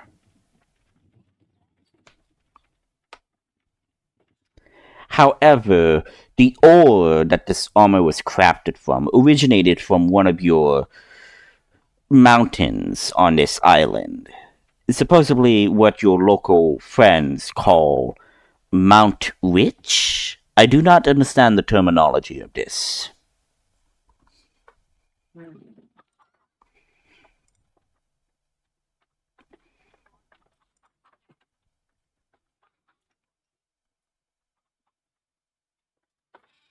Yes, we plan to head to Mount Rich after this.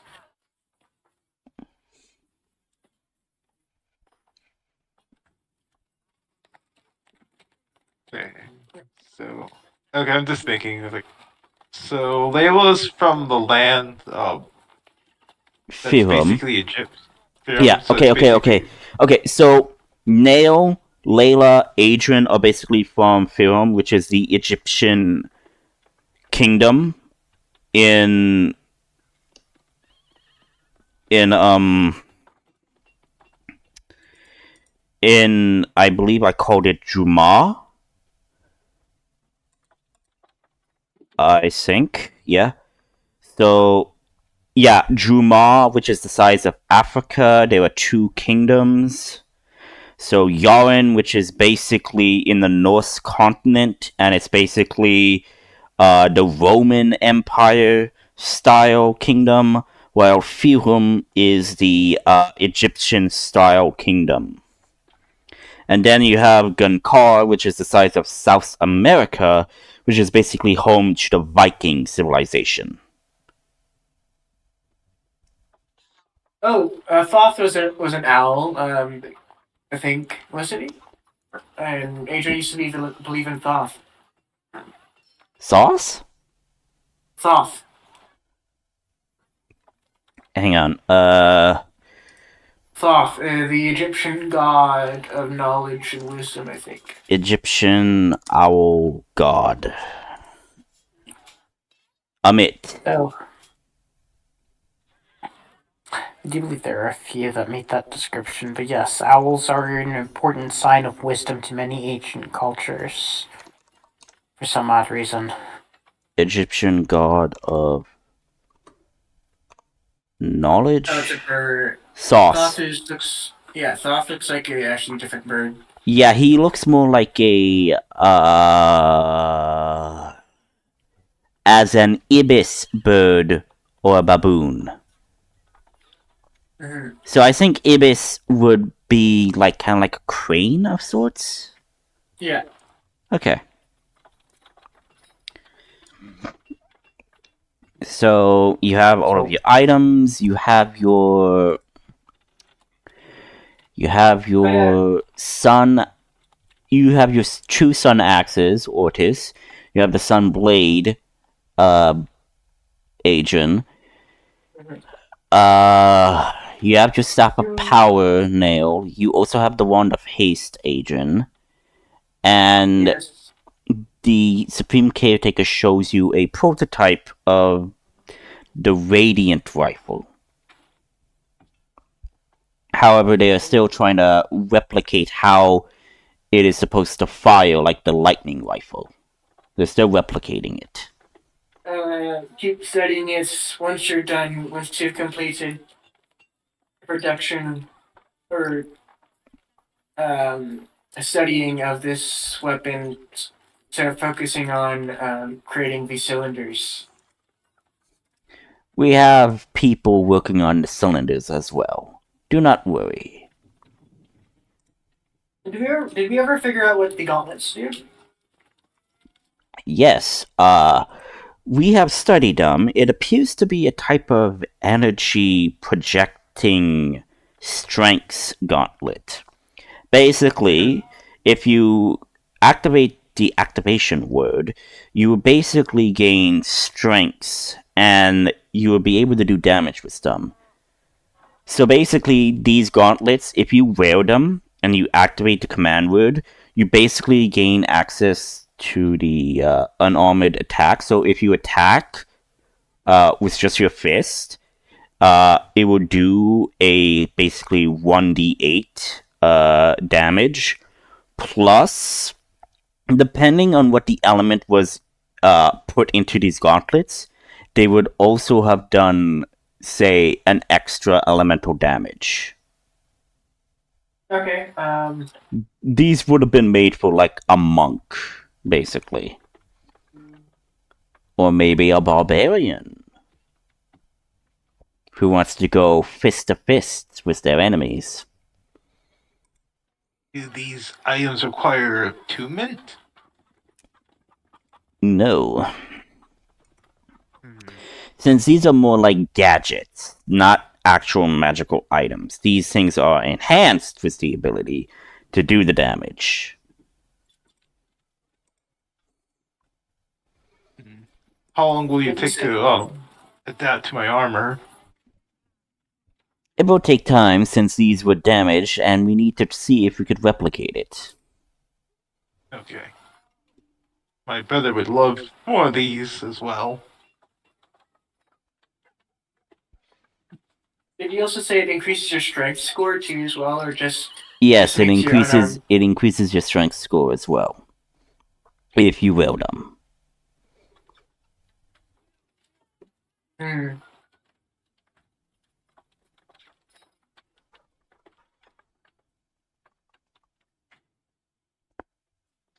I think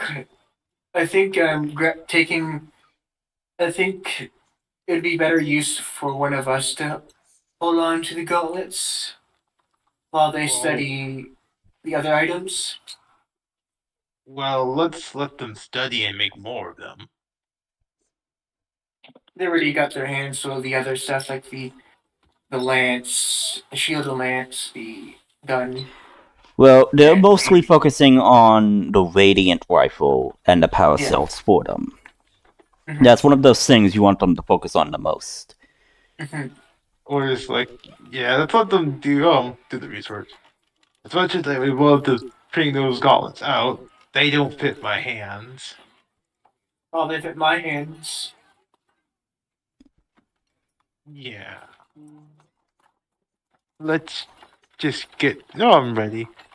Have you made a few more extra antidotes and prepare not antidotes, resistance to the corruption?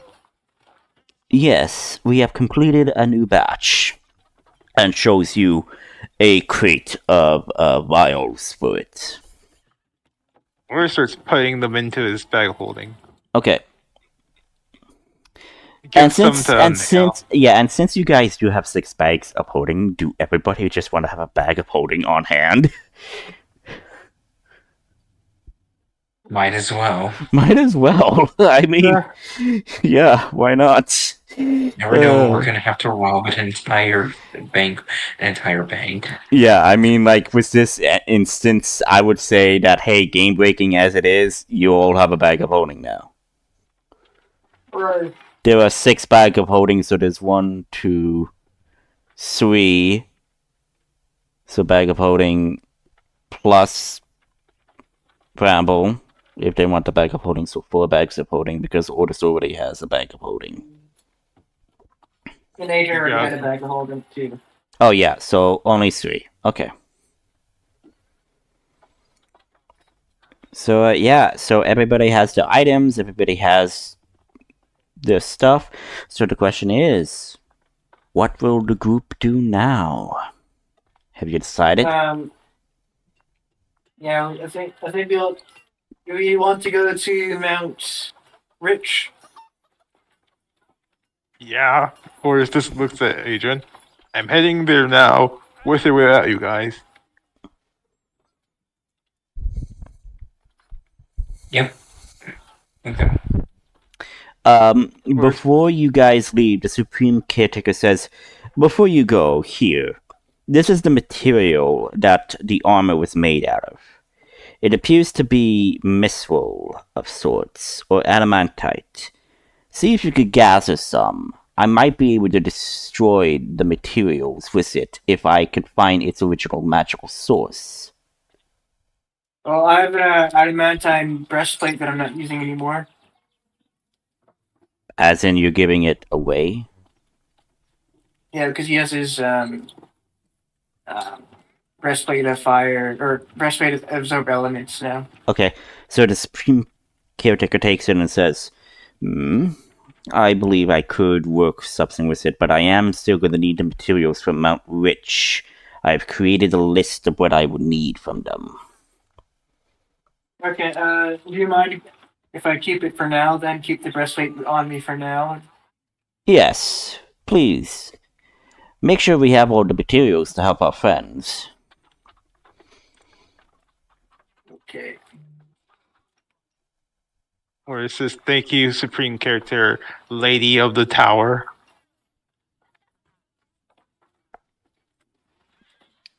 More... Wait, no. No, wait, he wouldn't say Lady of the Tower, Mistress of the Tower. The Supreme Caretaker, takes a moment and says, I quite like that title. Thank you, Ortis. And then your caretaker chimes in and says, oh, so I'm just called Red Orb and she's called Mistress of the Tower? Really? Orgasm? Dios. Well,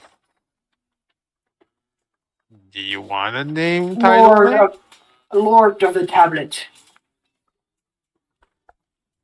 Like he is an orb, but you do visibly like see his holographic figure kind of like turns and says, "You know what? Just forget it.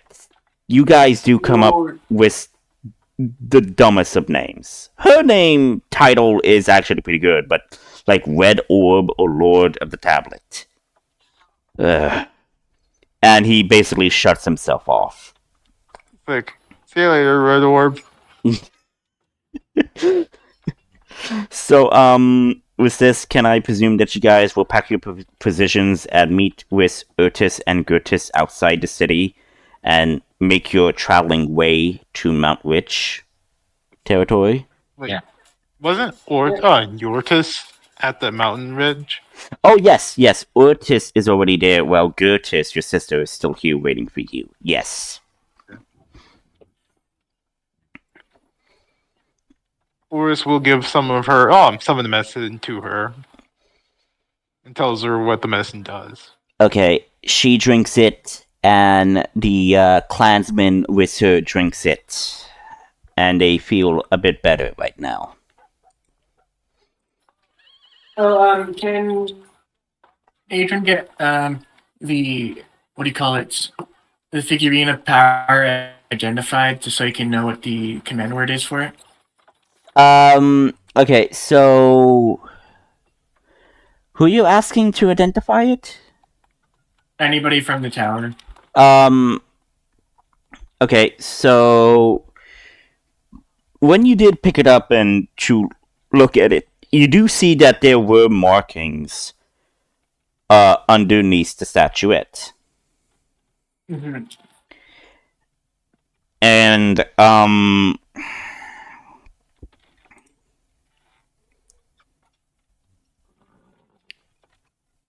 okay, since you have an owl.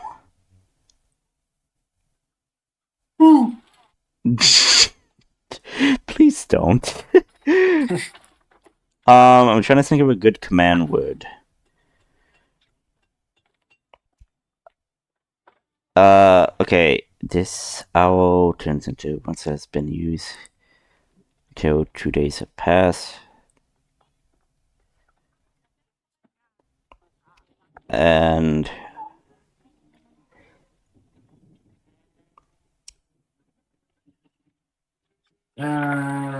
while in raven form,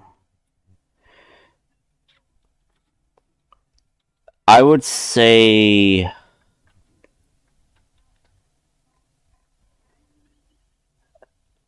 okay, for the owl, soar, like fly, but soar. Like, let me, look it up. Soar? No, SOAR. yeah, SOAR, soar. Mm-hmm. And for the raven, I would say seek. For the command word. Seek. Seek? Seek. Seek. SEEK. Seek. For your raven. Seek. That's a pretty common word. Seek. Hey, I'm trying my best, okay? Like, How about it's seek in Elvish or something then? I mean, sure. Since it's from Firo? Yes, since it's from an ancient tribe of sorts, so Elvish would make sense. Man words don't have to be uncommon things. Yeah. Okay, you know what? I'm just gonna say that the command word could just be either command word. Like, I don't know. I could come up with better command words, but like, let's just say that you will shout the command word. The command word could be anything that you might want, so long as it's within reason. Use your imagination. You could just say, I shout the command word to activate it. I mean, think about the command word in The Lord of the Rings to open the hidden door is friendship. So command words don't have to be uncommon things. Well, what command word could I give to a raven whose ability is basically, once it has been used, it can't be used, blah blah blah. While in raven form, the figurine allows you to cast the animal messenger spell on it at will.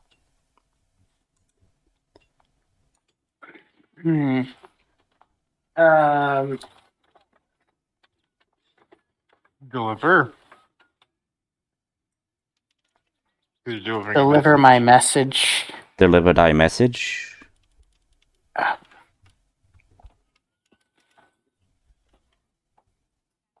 I mean, you could just have it be tweet if you really wanted to. Okay, like we could workshop this at a later time.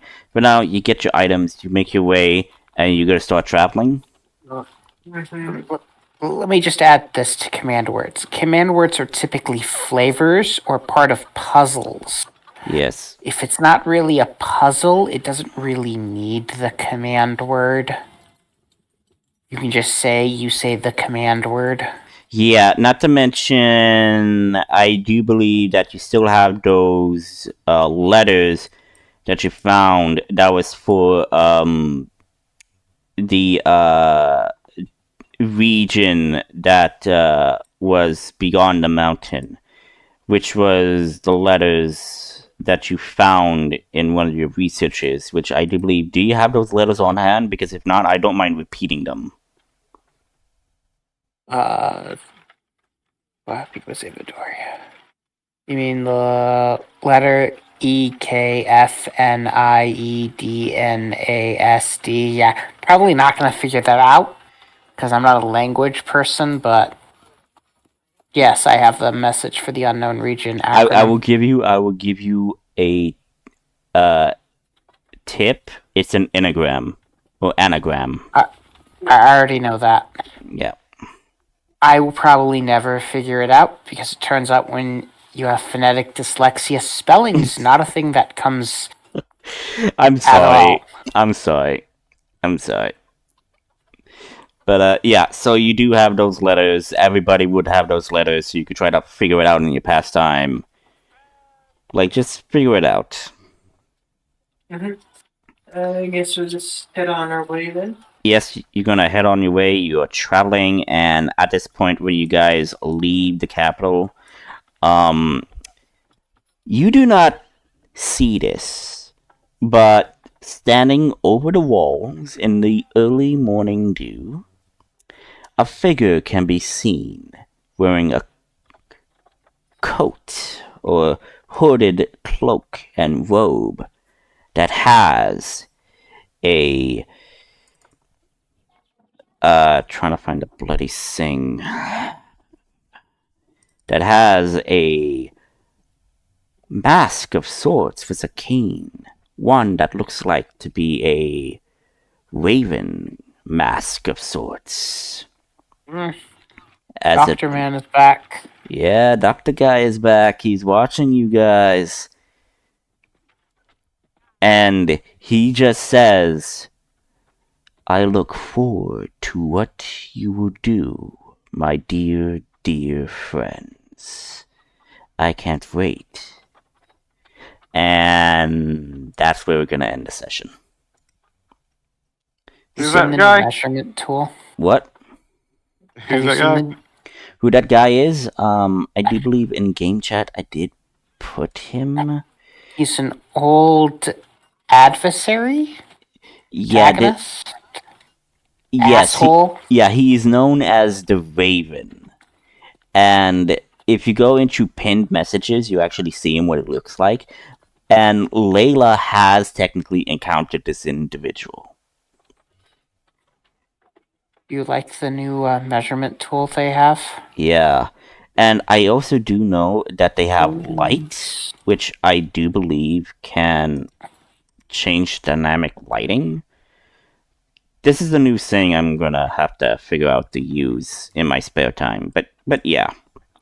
So no one has leveled up. Because session. yeah, because you guys did level up last session. However, I would say this, Ortis, when you use your rage, something good or bad may happen. I leave that for you to figure out on your own. So basically, wild magic barbarian kind of. Well, he just said barbarian, so he's level 1 barbarian. If he wants to decide to go, because there is, Barbarian gets their subclass at level 3, I do believe.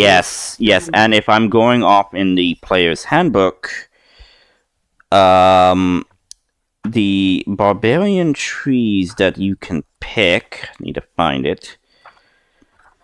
The barbarian's trees is Pass of the Berserker or Pass of the Totem Warrior. Those are one of the paths you could.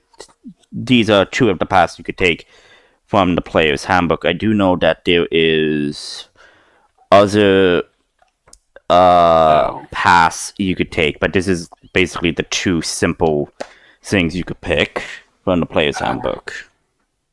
Well, there's technically yeah. I'm talking about There are 9. Yeah, but I'm talking about the two from the player's handbook since those are the ones that I have on hand. Oh. So I'm just saying you have options, but these are two of your options you could go with if you want. Yeah.